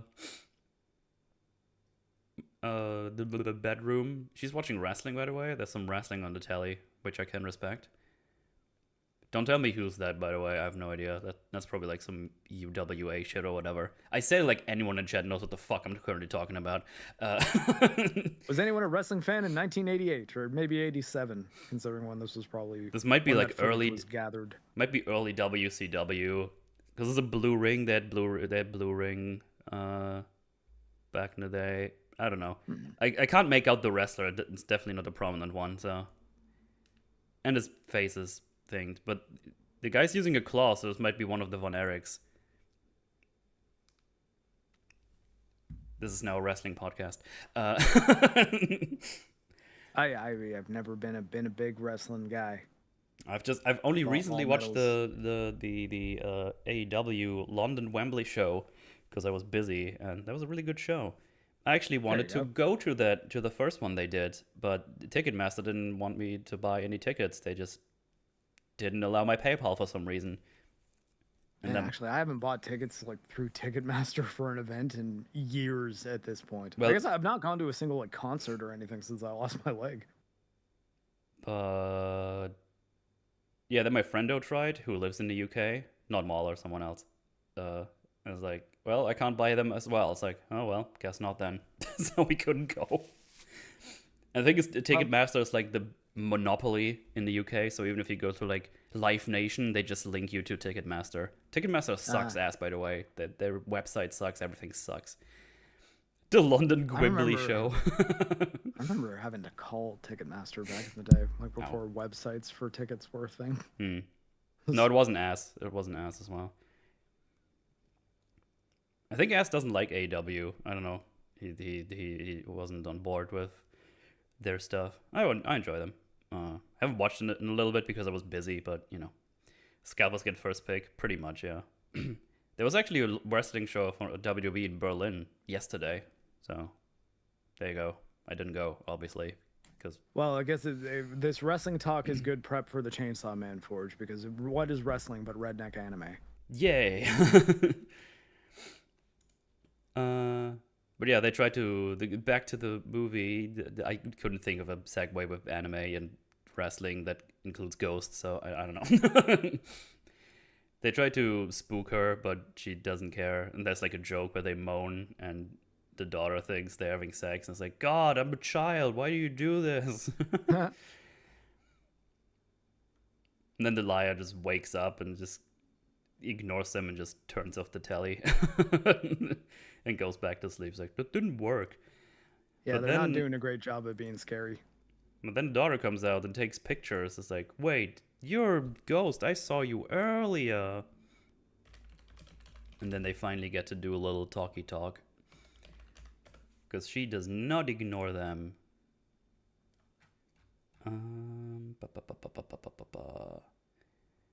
Lydia, that's her name. I just had to look it up because my brain just fails all the time. Probably also a disability. Situational, temporary, or permanent? Yes, yes, and yes. Oh man, it's rough. Yeah, in the chat for metal. She's like, how do you look down there? Are you like gross and disgusting? It's like, wait, you look normal. You're not gross at all. Like, why couldn't you see you? It's like, of course I could see you. And she's like, well, I read through the handbook for the recently deceased. It says live people ignore the strange and unusual, and I'm strange and unusual myself. She's so edgy. Yeah. Edgy goth girl, bro. But apparently it works. She can see ghosts. Yeah, I mean, I guess especially once you read the book, I think you can just see them like all the time. I think I guess they don't really make it clear if her seeing them through the window when they first arrive is that she just got it because they were far enough away, or I don't know if they really made that clear. But they do make it clear that once you read the book, you can just see them. Yeah.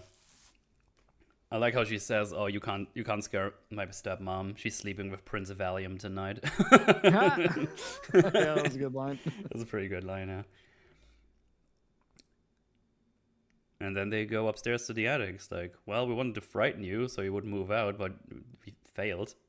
It's like, you don't know the deets very well. My father bought this place. He never walks away from equity.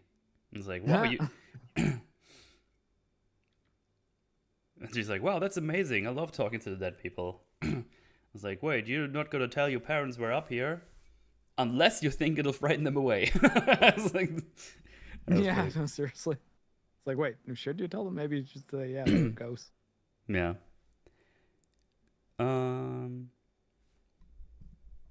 What if this is a dream? Can you do any tricks to prove it? And it's like, no, not really. Not yet as well, anyway. And then she immediately goes like, pictures of ghosts? Like, oh, come on, I have visitors tonight. Just leave me alone. Can we just get along for one night? And this is where they do the big spook for the first time. Mm-hmm. Oh, wait, hang on. I'm skipping over them actually trying to get Beetlejuice to do a thing. We gotta... I thought that's what you meant by big spook. Oh, no, I was thinking about the shrimp one. But that's a little bit later. Yeah. We've got Adam is like, we're gonna contact this guy, Beetlemeyer or something. But yeah, and then they do it, Beetlejuice. He's like, go ahead, Barbara, say it. And then they have to dig him out of the little coffin. Mm-hmm.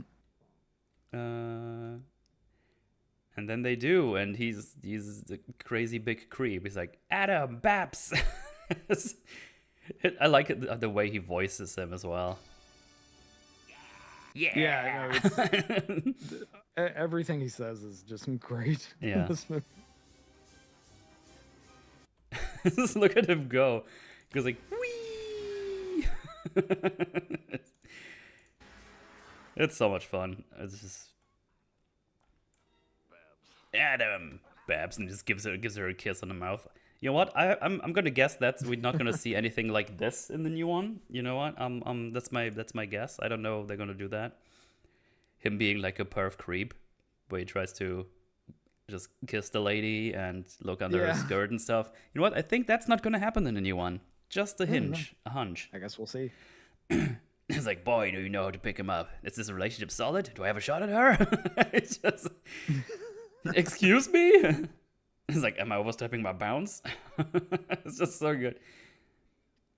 Yeah, they immediately make it very clear that, like, oh yeah, Beetlejuice is the kind of wild card that neither of these two were ready for. Yeah, it's like, it makes me want to kiss you guys. Come on, give me a kiss. Give me one. It just goes back to Barbara. It's like, no.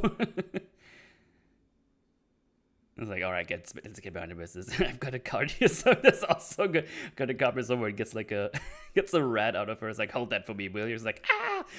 It's just, oh, it's good.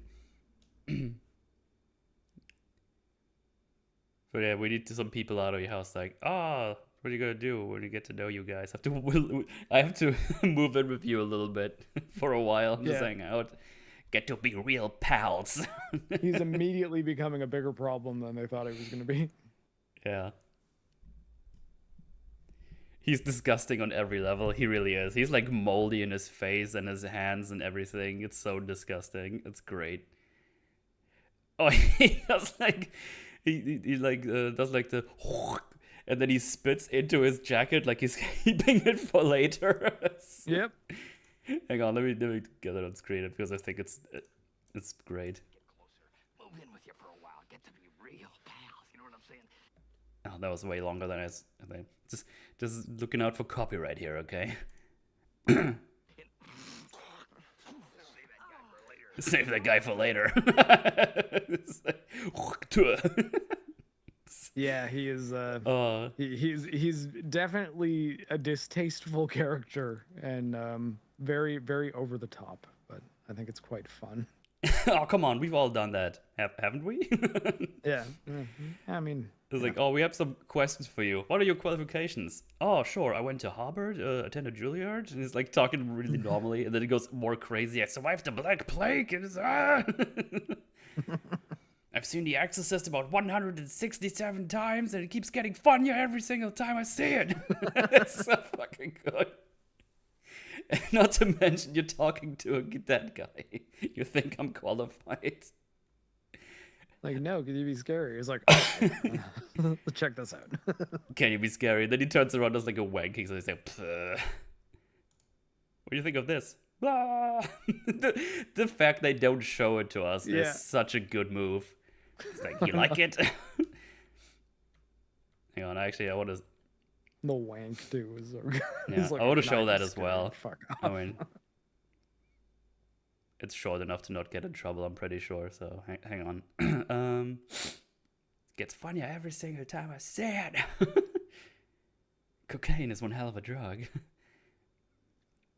Can you be scary? So there you go. Oh! Turns around and... What do you think of this? You like it? Dude, if I would have made a video of the Acolyte, this would have been a great meme to put in there when she turns into the weird ghost thing. You know what I'm talking about? Yeah. God, Acolyte's so stupid. I want to let her go. Why did you turn into a spooky ghost? Yeah, why did you turn into a smoke monster demon thing? Why would I think you're not about to kill anyone? When you have the ability to bring someone into a pocket dimension and talk to them, it's like, why wouldn't you do that? Yeah. Say, hey, just so you know, I'm going to turn into a big smoke monster thing, but it's to get this girl out of here. You didn't even try. And he just grabs a stick and looks under her dress. He's so gross. Excuse me? What? We are leaving now. That's odd. Like the way he stands, like with his little belly and everything. Like he just has his clothes. Look at us, huh? We even shop at the same store. Oh, man. I can't believe I haven't seen this before. This is so good. Yeah, tell you, man. Like, he gives Adam a hug and then takes his other hand and grabs Barbara. It's like, he's such a perv. Oh yeah, the sandworms, and then he just stops a little bit and goes, oh, hang on. He goes like this.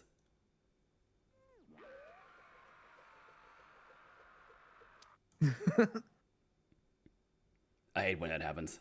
Don't you hate when that happens? It's just one.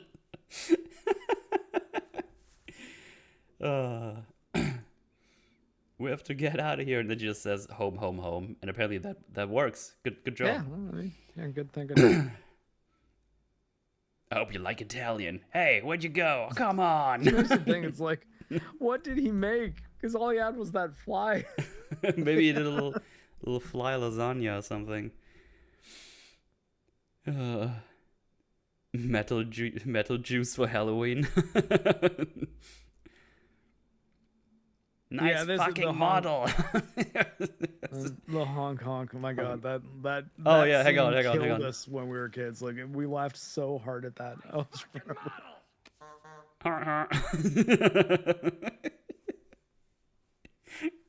It's like things like this. It was like I'm still 12 in my head. It's like this shouldn't be so funny to me. Because it's unexpected in a way. How do you think Beetlejuice would have held up in the Ultimate Showdown we did? He probably would have done all right, especially because like really the only way you can kill him is an exorcism. God, so good. I could watch him go crazy for a while. It's really fucking entertaining. The Model Tree wasn't supposed to fall down. Nice fucking funny. Model. He just threw in the honk honk too. That made it so much funnier than it could have been. Like, because of all the things you're expecting him to do, grab his balls and it actually make a horn honk sound. Yeah. It's like I never saw it coming. Like, oh dude, God, that reminds me. You know how I played through Wind Waker recently on my stream, right? When you open the Tingle map, it does a perfect clown horn sound. Do you remember that? Oh, does it? Yeah. When you open or close it, it goes like meep, meep, like the perfect clown horn. I fucking lost my shit because I didn't know that or didn't remember it. I couldn't breathe. It was so funny. Like every time you have to look at that map, it goes like meep, meep, meep, meep. It's great. But yeah, now we get to their dinner party, and I guess the Dietzes, no, not the Dietzes, the Maitlands. The Maitlands, yeah. They've been figuring some stuff out. Well, Lydia goes like, I saw some. It calls back to at the beginning of the movie when he's building the model. They're also like listening to reggae music that's sort of similar to this, similar to the song that they use here. Okay. So it's like, yeah, okay, you can kind of tell that's them because yeah, this music is what they like listening to. Right.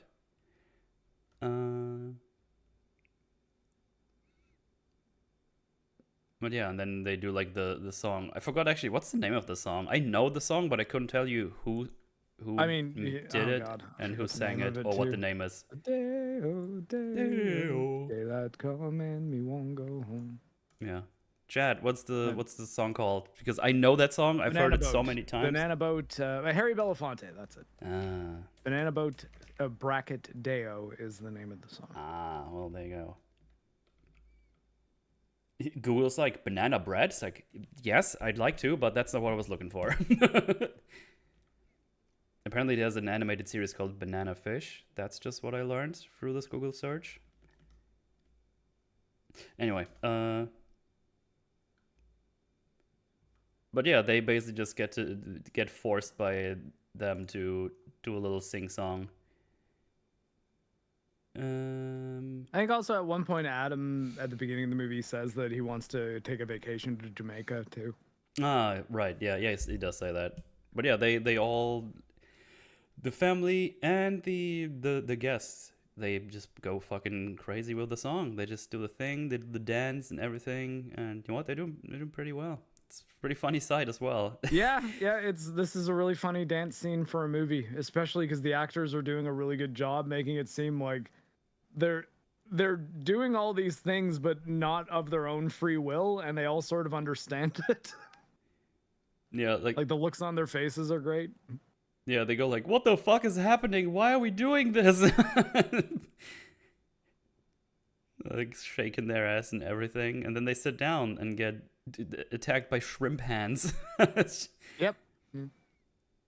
And which was probably their thing to make it like actually scary, but even Yeah. then it didn't entirely work because they're just like, oh cool, this was fun. yeah, they're like, they're about to leave the house screaming anytime now, and they're like, "Whoa, this was awesome! We can make a theme park out of this. This is gonna be how did you get great. us to do a musical number like that? We just need Lydia to get those ghosts. This is awesome." You can see Winona Ryder laughing in the background. Yeah, he's like in the corner having a laugh. Oh god, this is also the time where like everyone is just smoking all the time.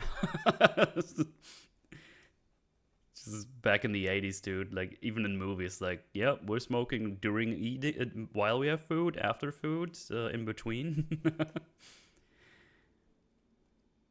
Metal, will you review Big Trouble in Little China? I love that movie. I don't know. I don't even remember. Have you seen it? I don't remember. Oh dear God, yes, we're doing next time we have a free day, we'll do Big Trouble in Little China. Big Trouble in Little China. It's a great movie. 1986. No, I don't think I've seen. Have I seen? I don't know. Oh, it's fantastic. Yeah, don't look anything up. Okay, I just saw the cover. You know enough about the things that it inspired that I think you will have an interesting time watching that movie. Okay. It's really good. It's very funny and lots of good action. It's fun. Well, John Carpenter. well, let's get some good guests for that one, and then we're gonna check that out.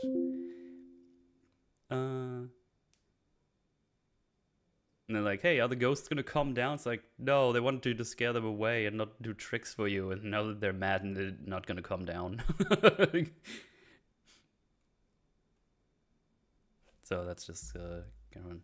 And then they just all go upstairs, but they just hanging out of the window while they check out the room. And this is where Otho finds the handbook, and he steals it like a little weasel, little Weasley Steely boy. I guess though I realized that it was at the dinner we both passed it when you get the context for the afterlife, like the offices. Because Otho at like, or is that the next dinner? Crap. Well, he just dances with the other ones. He now only grabs the handbook like after the dinner now, the first one. No, but remember that, is this where he says that like that people who commit suicide become civil servants in the afterlife? Because that's kind of that's the context for that joke you get, where then you realize that everyone working at the office had suicide wounds. And like it's like, oh, that's actually true, because he doesn't say it as if it's something that's like in the book. He says it's something that's like a legend or something. It's like, you know what they say about people who commit suicide, they become civil servants in the afterlife. Let's see. I saw some ghosts. Because I actually don't remember that line, but we got subtitles to see. A private joke. It might be when they bring the other people over, though. That's what I'm worried that I'm missing. But like, I thought that was really clever the way they did it, so that then if you think about, or if you're watching it for a second time, when you see all of the people working in the offices, you notice that the first girl they talk to has like a wrist slit, and it also kind of explains that Juno did self-inflict her throat slit because she's a civil servant, right? Apparently, Otho was also into the supernatural as well. He's yeah. He oh, you know what they say about people who commit suicide? In the afterlife, they become civil servants. Oh, okay, well, there you go. Okay. Yeah, so like, and that's why there's like the guy on the noose, and it implies that the dude with the file pile must have thrown himself under a vehicle that crushed him. Right. You know, like I thought that all that was pretty neat. Yeah, actually, I completely missed the things he said. He said like he was a paranormal researcher for a while as well. So yeah, he said that like in 1972, the bottom dropped out of the industry, and people started being like, paranormal investigation, that's bullshit. So he had to like go off and he became an interior decorator. Right. Okay.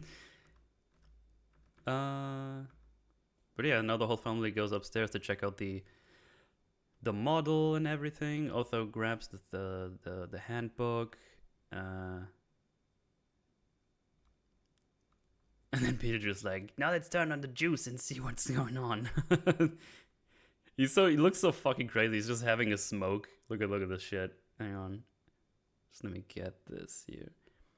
Because we zoom into him and he goes like, nah. You guys really are a couple of spooksters, aren't you? He's shit talking the gargoyles. Yeah. Good memes. Good memes. And they want Otho to take care of it, but Beetlejuice is actually doing some shenanigans. He turns into a big fuck-off snake. And, Yeah. Dude, look at this thing. It looks fucking scary. Like, honestly. Yeah, I know. And Thing. This is honestly the scene that I brought up the context for. Like, this is, I think, why we weren't scared of this when we were kids. It's because we already knew Beetlejuice from the cartoon show. Right. Like, most of us saw this movie afterwards. So, because I feel like this would have scared the living shit out of kids that are in like early grade school, right? But I know pretty much everyone I knew had seen it. Yeah, but now he just kind of yeets people around, drops them off the stairs. They go around. He goes like, ah, blah, blah, blah. Tries to grab him. Like, man, Charles is lucky he didn't land on his neck. God damn. But before he can get to Lydia and eat her or something, they go like, Beetlejuice, Beetlejuice, Beetlejuice. He's like, ah, no. I fucking love his voice. It's just, ah, no. Yeah, he does a great job of embodying the different forms that Beetlejuice takes. Yeah. Oh, and slides under the liar skirt. Yeah, just staying in character. Good job. A bunch of losers! How dare interrupt a professional while he's working? He's like so mad down there. He takes pride in his work. I'm just doing my job. I thought we had a deal.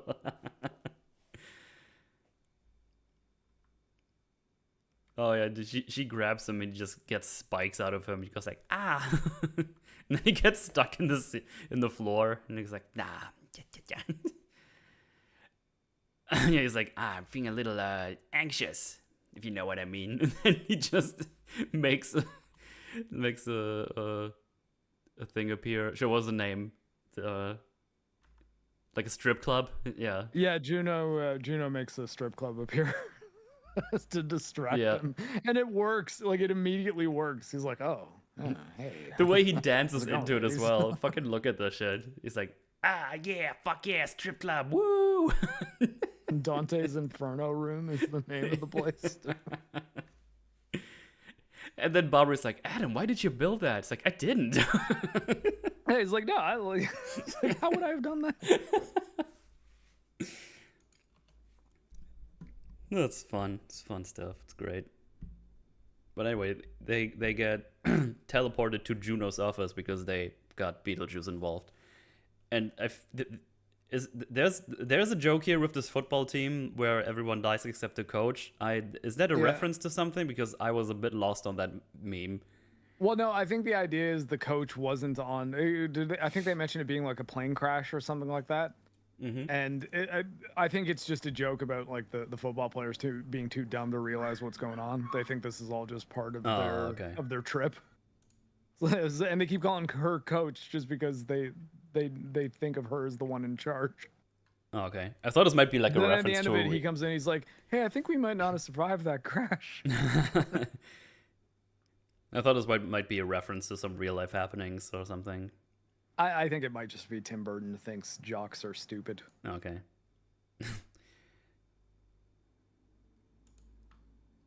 But yeah, they basically fucked up multiple times. Like, oh, you got yourself photographed and you summoned Beetlejuice. Also, by the way, in the background, there's just these skeletons and these two people just hanging out. It's just kind of fun.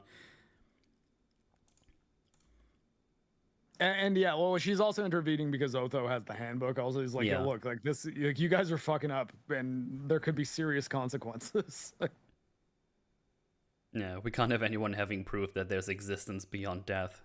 It's like, Coach, where's the men's room? It's like, wait, get out. I'm not your coach. You don't have to pee anymore. No, so, I'm not your coach. He survived, she says.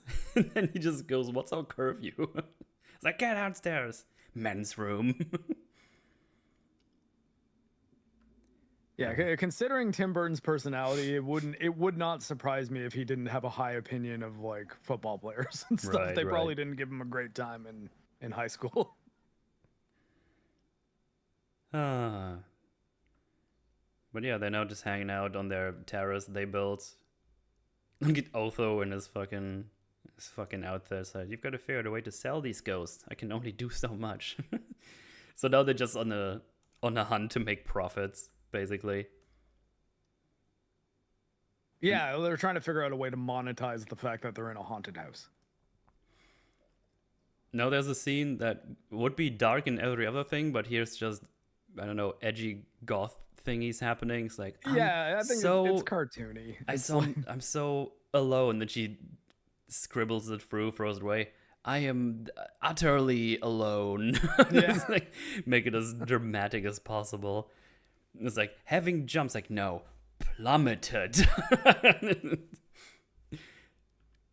And yeah, see, I mean, there's like, it's making fun of the other sphere of that thing with the football players on, whereas she's the opposite of that. She's the one that would never play a sport, but just thinks life is all nothing but pain, and that she's the most sad anyone could possibly be, even though she's a wealthy girl in like a nice house with a family. Mm-hmm. She just doesn't appreciate any of it because she thinks the world is pain. Pain. Anyway, June was like, "Okay, what's your idea to scare them?" It's like, "Okay, I'll go first, honey." And then they turn into some fucking horrific creatures. Like, goddamn. Yeah. Like Adam just rips his mouth open and he turns himself into like a chicken. Yeah, like a rooster. He's like a flesh-skinned fringy. Look at this.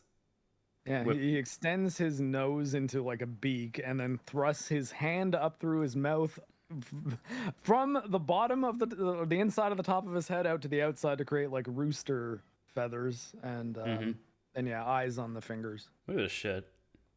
See that at night. I want to fucking shit myself. Goddamn. Oh, that he knows that he can just instantly multiply the eyes too. Yeah. Yeah. And Judo's like, not bad, not bad. Yeah, it's like, wow, yeah, that's pretty fucked up. I actually remember having an action figure of this. Oh, that's sick. But it was like a thing that you could take off the face and then it was just Adam underneath it. And then Barbara goes and she turns into fucking this. Which another almost beak-looking thing, but it's an open beak with the eyes inside and a very long tongue. Yeah, look at this thing. And that's is that the practical one already? Yeah. Oh, he's his from the side. Like, ugh. It's Mr. Beast's true form. Oh God. Well, there's speculations he's the Antichrist, so I wonder how that's gonna all end up. I gotta say, if it ends with a full-blown apocalyptic holy war, I'll be pretty surprised. Aw. Yeah, I heard the guy who has been like doing these videos, like apparently his last thing was like cringe. Apparently he does like I saw the Nicholas DiOrio thing on it. I haven't checked it out yet. It looked like he didn't really have any substantial stuff, so this time he was just doing kill by association things. Like, here's another bad person Mr. Beast knows. Yeah, okay, that's cringe. Oh, goddamn. Sorry, I'm allergic to bullshit. Or allergies, one of the two. What's happened with Mr. Beast? Oh, one guy did like videos that had like some stuff in there that was actually kind of concerning with like illegal lotteries and stuff. Gambling, yeah. Which should be checked out. And his videos not being as real as they claim to be, which is kind of cringe that he's been harping on that for so long. I mean, they're still entertaining videos, I would say, but you know, I don't care that much. I'm more concerned with the illegal things, to be honest. Yeah, because that actually could be a real problem for him, like jail time maybe even. Oh yeah, but yeah. Alleged all at this point though. Then you have this one guy who was apparently what's it called, enjoyer of protected data format files. A registered PDF file. Yeah. Not good stuff, everybody. Yeah, and the thing is, that seems like they knew, so that's weird. And then you have like the old guy, this Jake the Viking, and that's apparently his brother-in-law, and he was trying to dunk on people. I was on a stream with Jake the Viking like 2 weeks before this happened. Oh too. shit, really? Yeah, it was on Epic first stream because I think he's in one of the movies. Like you know Fear the Beardo, that guy on Geeks and Gamers. I think him and Jake the Viking are in one of. They're in one of the short films they made, I think, as Vikings. Mm-hmm. And X-Ray Girl and I are in the horror movie they made. That's kind of like a Resident Evil sci-fi action type deal. His real life Squid Game wasn't real. Good, but, what? He didn't actually kill anyone? That's bullshit. But yeah, it's all very uncomfortable, is what I mean. Though it's like, yeah, I don't like being this close to any of this, honestly. I bet. Oh boy. Anyway, there's your tangent for the day, I guess. We almost made it without. We did drama content. There you go. Whoa. Where's my millions now? I did the drama content. All right, now let's go through Muller's Boogie Edit. I mean, that could be fun, actually. I mean, we did it already. So. Yeah, I know. That was a journey. We started with tangents. Jojo. Well, no, I meant Jojo tangents throughout the coverage of the actual movie. If Meme would be here, we would have talked about a bit more, but whatever. True. Oh, my nose is running. I think my allergies are flaring up because it's warm again the last couple of days, so the shit is going around. Go away, stupid summer, I hate you. Boogie Tipple Twister content. Nah. Okay, sorry. Had to cut off my nose. Anyway, they look spooky now. As it has this... He does this. He's looking at Barbara, what he does, and he puts like his two eyes at his glasses to see properly. I think that's fun. Yeah, that's funny. Sorry, I had to calm puppies. Jojo. She'll be fine. Oh, okay. You look great. Now go clean house and don't forget the photographs. Yeah. You guys need to make drama content? Cover Neil Peart for drama content? I don't know what that means. Like Neil Peart's the drummer from the band Rush. Oh, like actual. I thought this was like a term for something else. Yeah, no. He was being cheeky. Rest in peace, Neil Peart.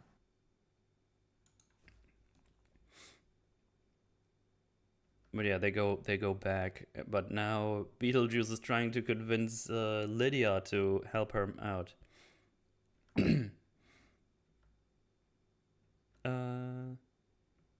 He's like, I want to get in. I can help you with all the stuff, but you gotta marry me. Yeah, and I mean, I guess she does kind of agree to this. She does, yeah. She says, okay. Jojo. If you could get me out over there, maybe we talk something. But don't do that. You've got to say my name 3 times.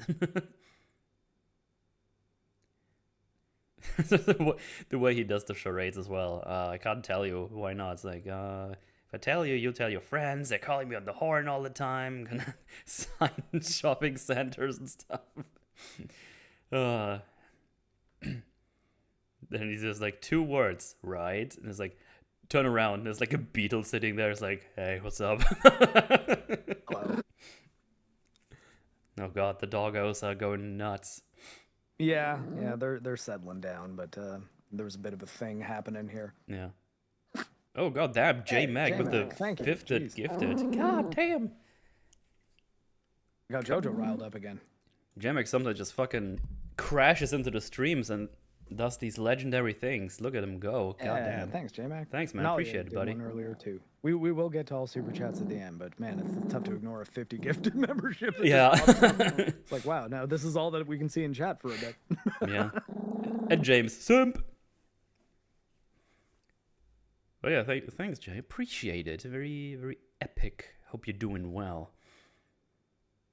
I always see him post stuff about playing Magic cards with his wife, and then I get jealous. He reminds me that I need to get back onto Final Fantasy 14. I'm still in Stormblood. I have so much to go. Yeah. Thank you very much. Appreciate it. Let's see. Where are we? But yeah, there's like the beetle in the back, and it's like, hey, it's like beetle. It's like ah, and then there's another one. That's like an orange juice thing. It's like breakfast orange beetle fruit, and he just goes down there. It's like doing more things like drinking. Beetle drink. Beetle breakfast. Beetle drink. It's like beetle. Yeah. Beetlejuice. Yay! Yay. That's it. Said the thing. It's so stupid, but it's funny. It was you, the snake. No, what snake? Your kids in your imagination. Just say it. It's good stuff.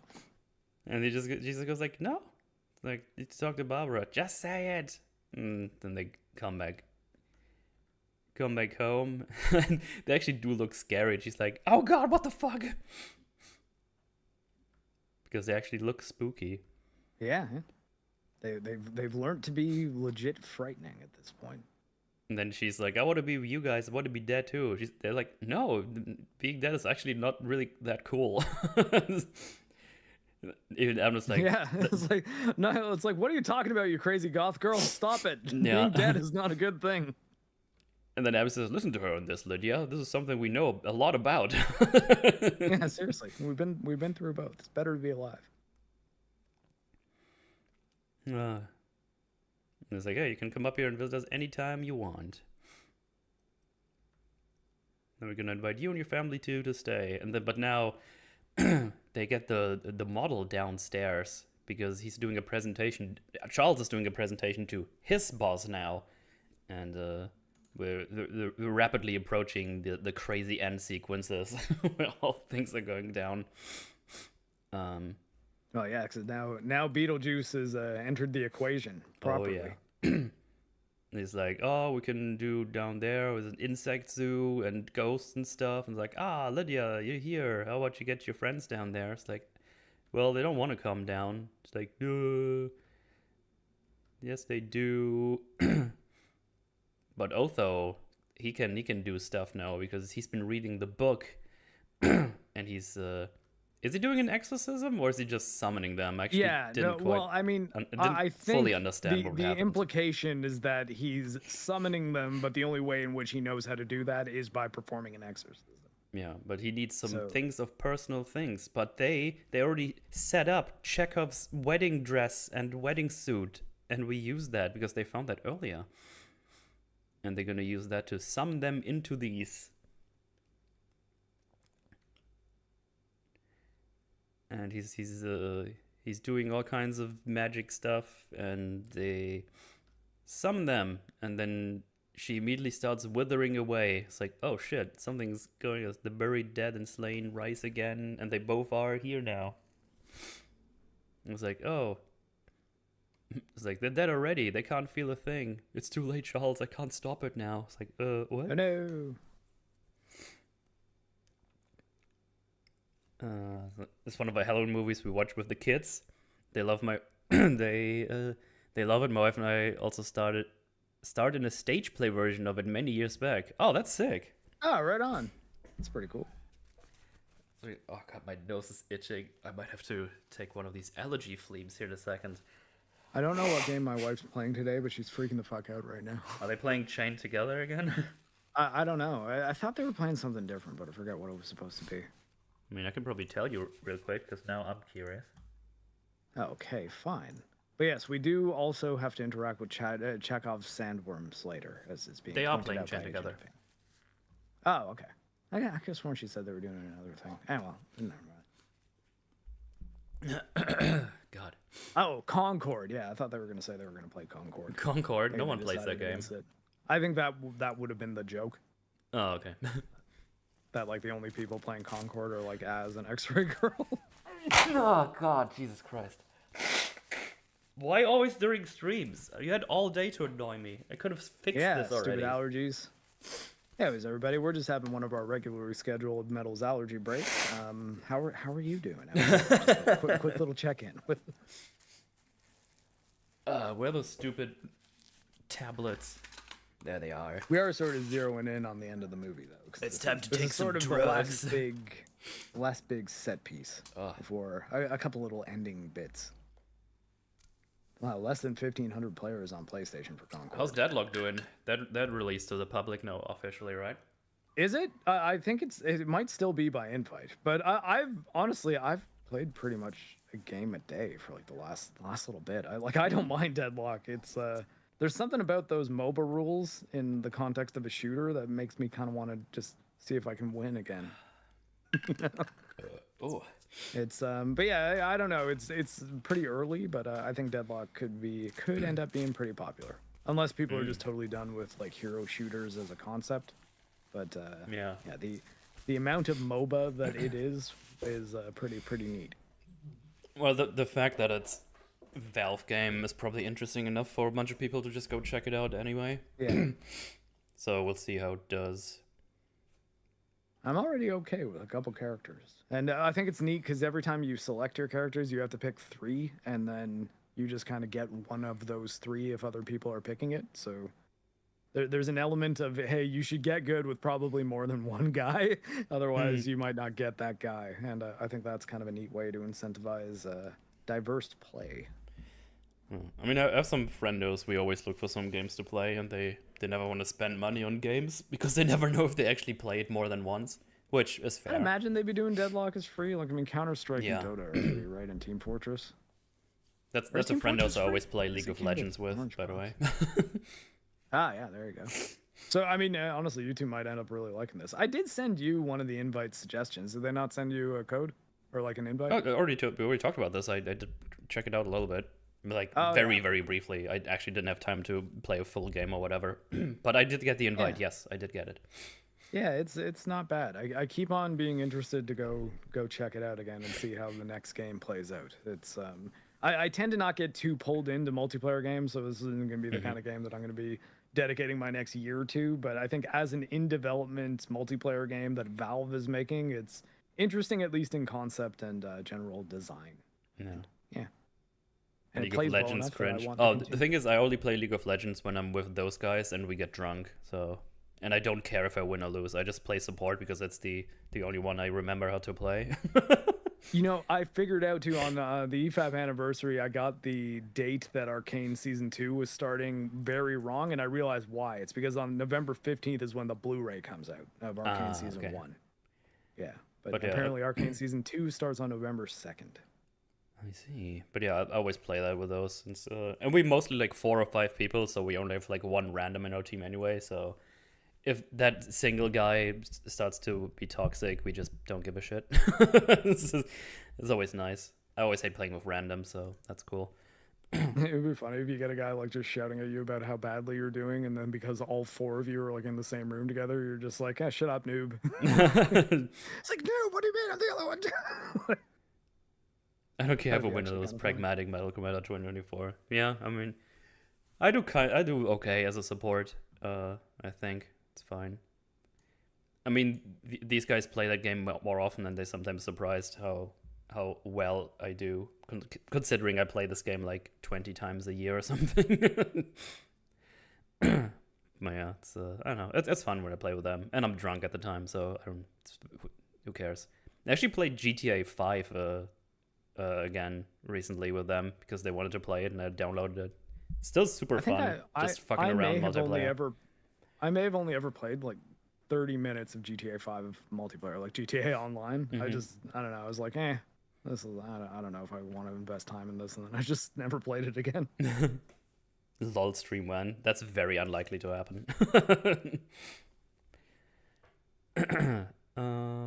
Let's see.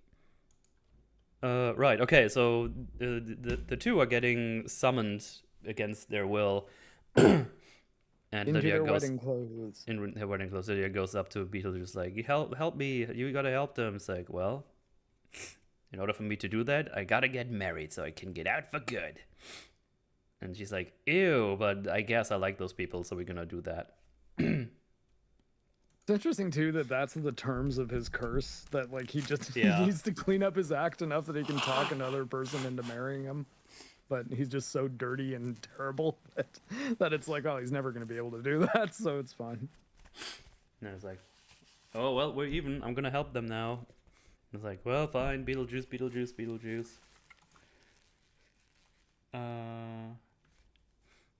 It's showtime. Yep. And this is probably the big action set piece, you could say. Yeah, like the the floor starts to rumble. He comes out of the out of the floors, basically the floorboards. With his like thick striped suit too, the kind of classic Beetlejuice outfit. Yeah. Attention, Kmart shoppers. Yeah, it's J-Mac's right, actually. It's showtime too. Is such a great way to like kick off this sequence because it's like, Yeah. okay, this is what you've been here for. But yeah, gotta wait And for him to like- actually just look at his fucking costume here. With the sort of carousel thing with the big inflatable arms. I mean, it's basically a Batman suit. He got like little bat wings on the sides there, so Yeah, it's got the painted Even, like, spins eyeshadow around. eyes. welcome to Winter River Museum of Natural Greed. Love that, like, I mean, and also with the mallet swing thing that he does here. Yeah.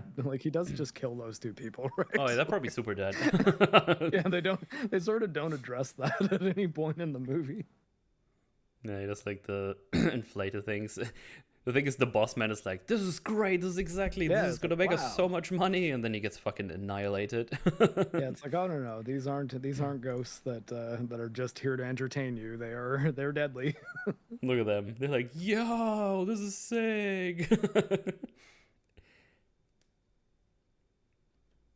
And then they go like, boop, through the ceiling.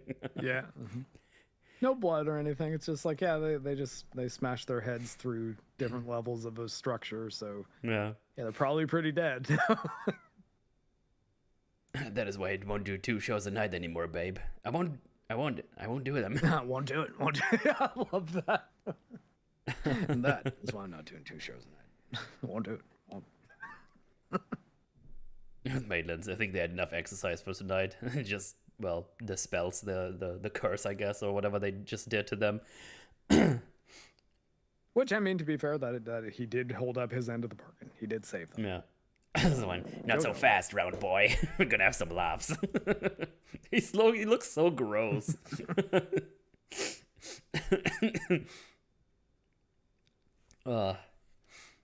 Good memes. Gives a little kiss on the cheek. He's so scared. Yeah, because I think despite the fact that he was a paranormal investigator, I don't think he ever had this kind of experience. I think it's funny that he just changes him into like a white suit, yeah. a blue suit. He's like, oh god, no! Because it offends his taste. it offends his face and just runs away. The scariest thing you could do to him. And he just goes like, Mom, Dad. I just want you to know you're welcome in the house anytime.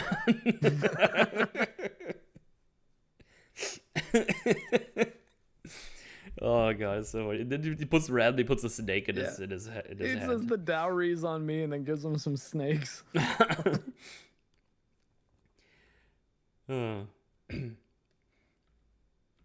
Let's see. So Maitlands are taken care of. Then he gets like this little Gooberman as the pastor or whatever you get for a wedding. I like the little officiant. Look at him. He's cool. As Frigg would say, look at him go, little girl. Do you Beetle? Don't say it. No, we don't say the words right. We don't say the B Don't word. say the B word.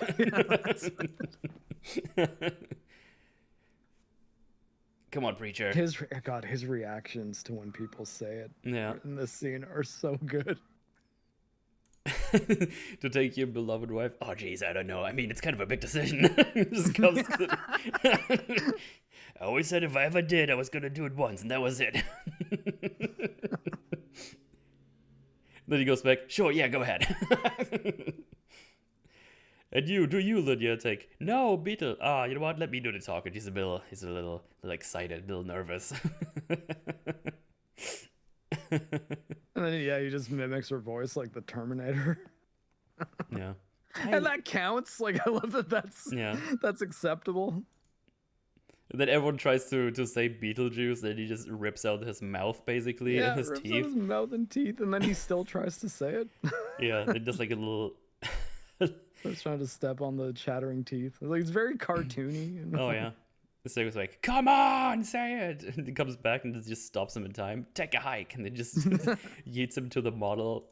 He gets in the car, rams his foot.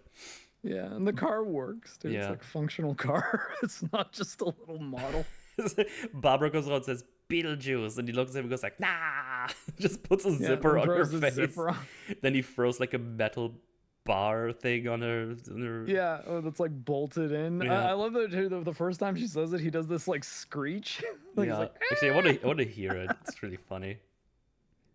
Let's see. May we continue with the ceremony? And then, there you go. Beetlejuice. Beetlejuice. It's so good. So good. This movie's hilarious sometimes. At the same time, like, I think it's also kind of funny that there's some deliberate pacing going on here, where like she very easily could have like said it really fast and he wouldn't have been able to stop her. But I don't know. I think I'm willing to suspend my disbelief because the gags are funny. The ring, please. I got the ring. Where did I put it? Then he just gets out a finger as a ring, and it's like, I swear, she didn't mean anything to me. She meant nothing to me. Nothing at all. Nothing at all. And then just gets the model car that just works, rams it in his feet. He's like, ow.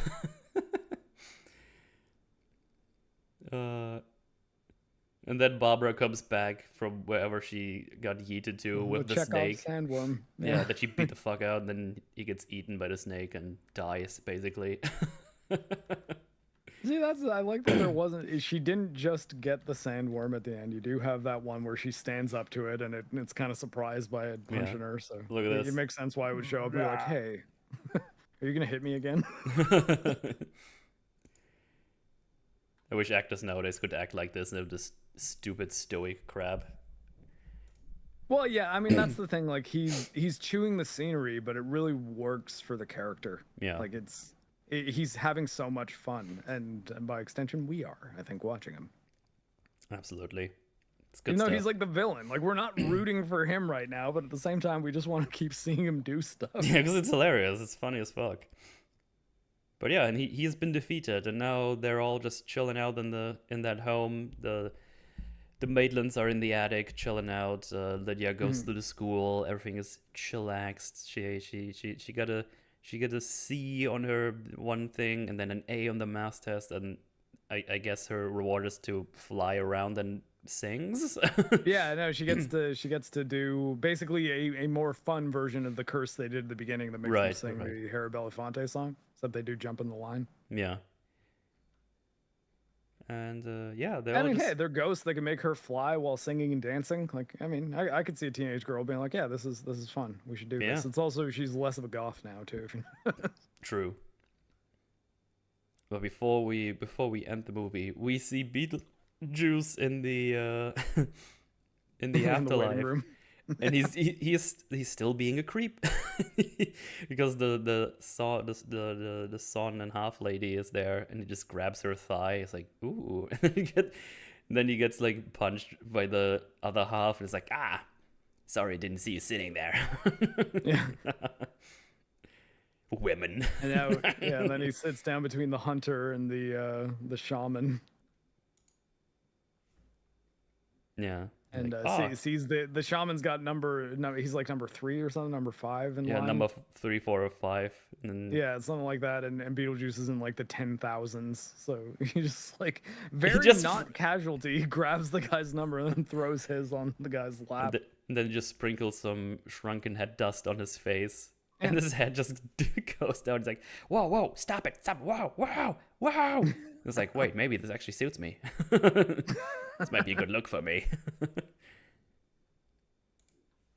And then when Loretta does a little more singing, we have the The football team players, yeah, in the they background. show up. They're a little They're like dance. coming for song time. Like, I think that's funny. And that's it. That's the movie.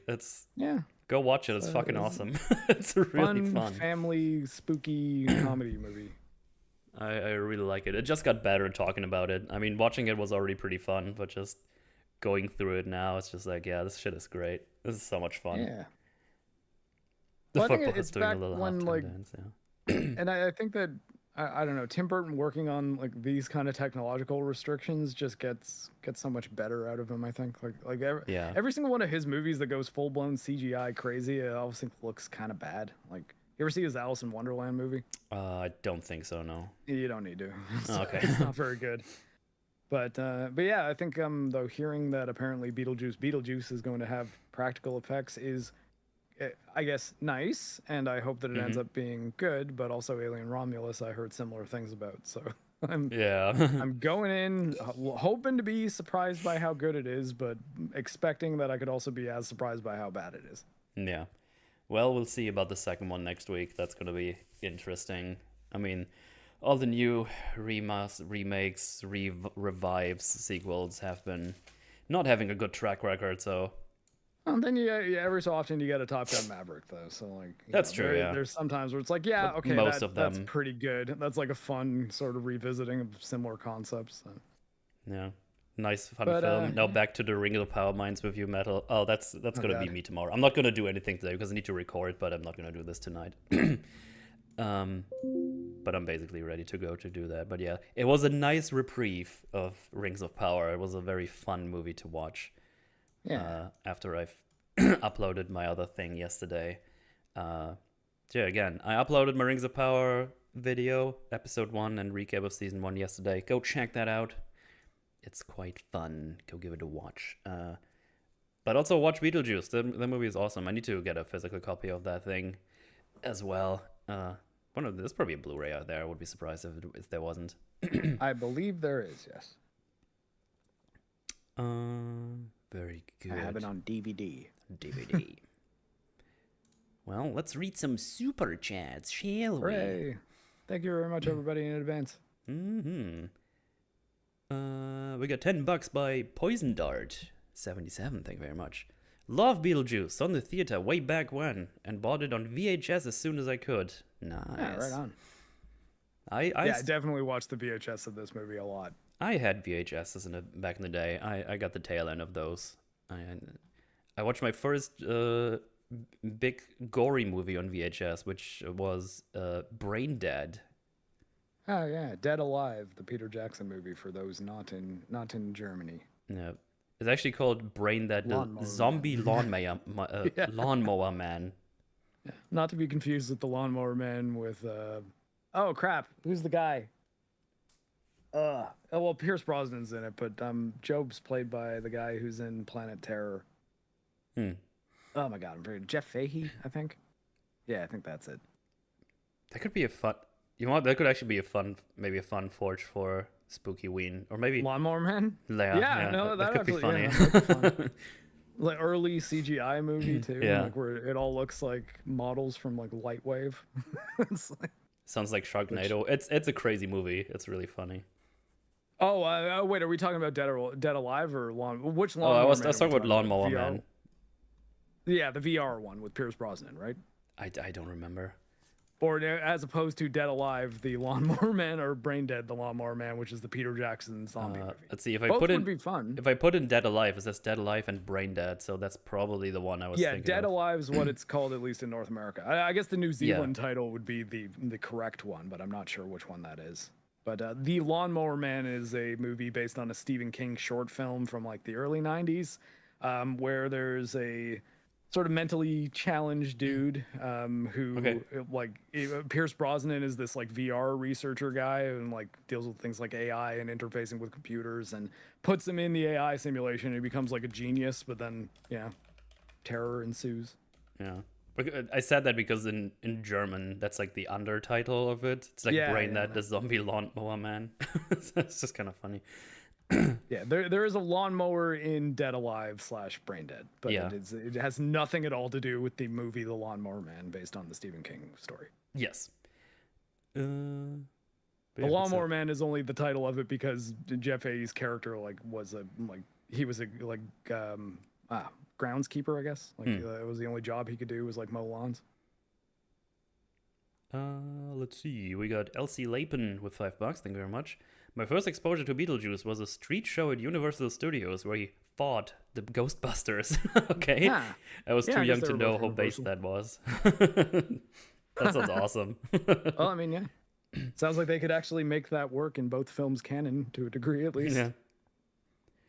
Then $10 by James, thank you very much. My biggest issue with most modern movies and shows, outside of bad writing, is no proper timescales. Oh, fucking tell me about it. You should watch Rings of Power. It drives you insane. Nothing's more frustrating than thinking, oh, it's been a day or two, and character goes, it's been weeks. Dude, Rings of Power is overdrive for that shit. The compression of the map they have is actually insanity. And then at some point they go like, oh yeah, Galadriel and Sauron, they rode from the Southlands to Eregion in 6 days, even though I think it's without hundreds sleep. of miles without rest. I saw somewhere on it's 1,000 miles or something between those two things, so it's just not possible. Galadriel gave the horses stamina spells or something like that. I guess, because those are just normal horses. The funny thing is, I think even Shadowfax couldn't make it that fast. I think it's 600 miles that Gandalf goes with Shadowfax in 5 or 6 days, while being the Lord of Horses. And then Galadriel's we're gonna do it with a half-dead Sauron and me, and just normal Numenorean horses that don't have any magic at all. It's oh, okay. I can't tell you how happy I am that I don't have to directly interface with Rings of Power. God, it's so bad. It's so bad. Anyway, but yeah, I totally get you, James. That shit drives me insane as well.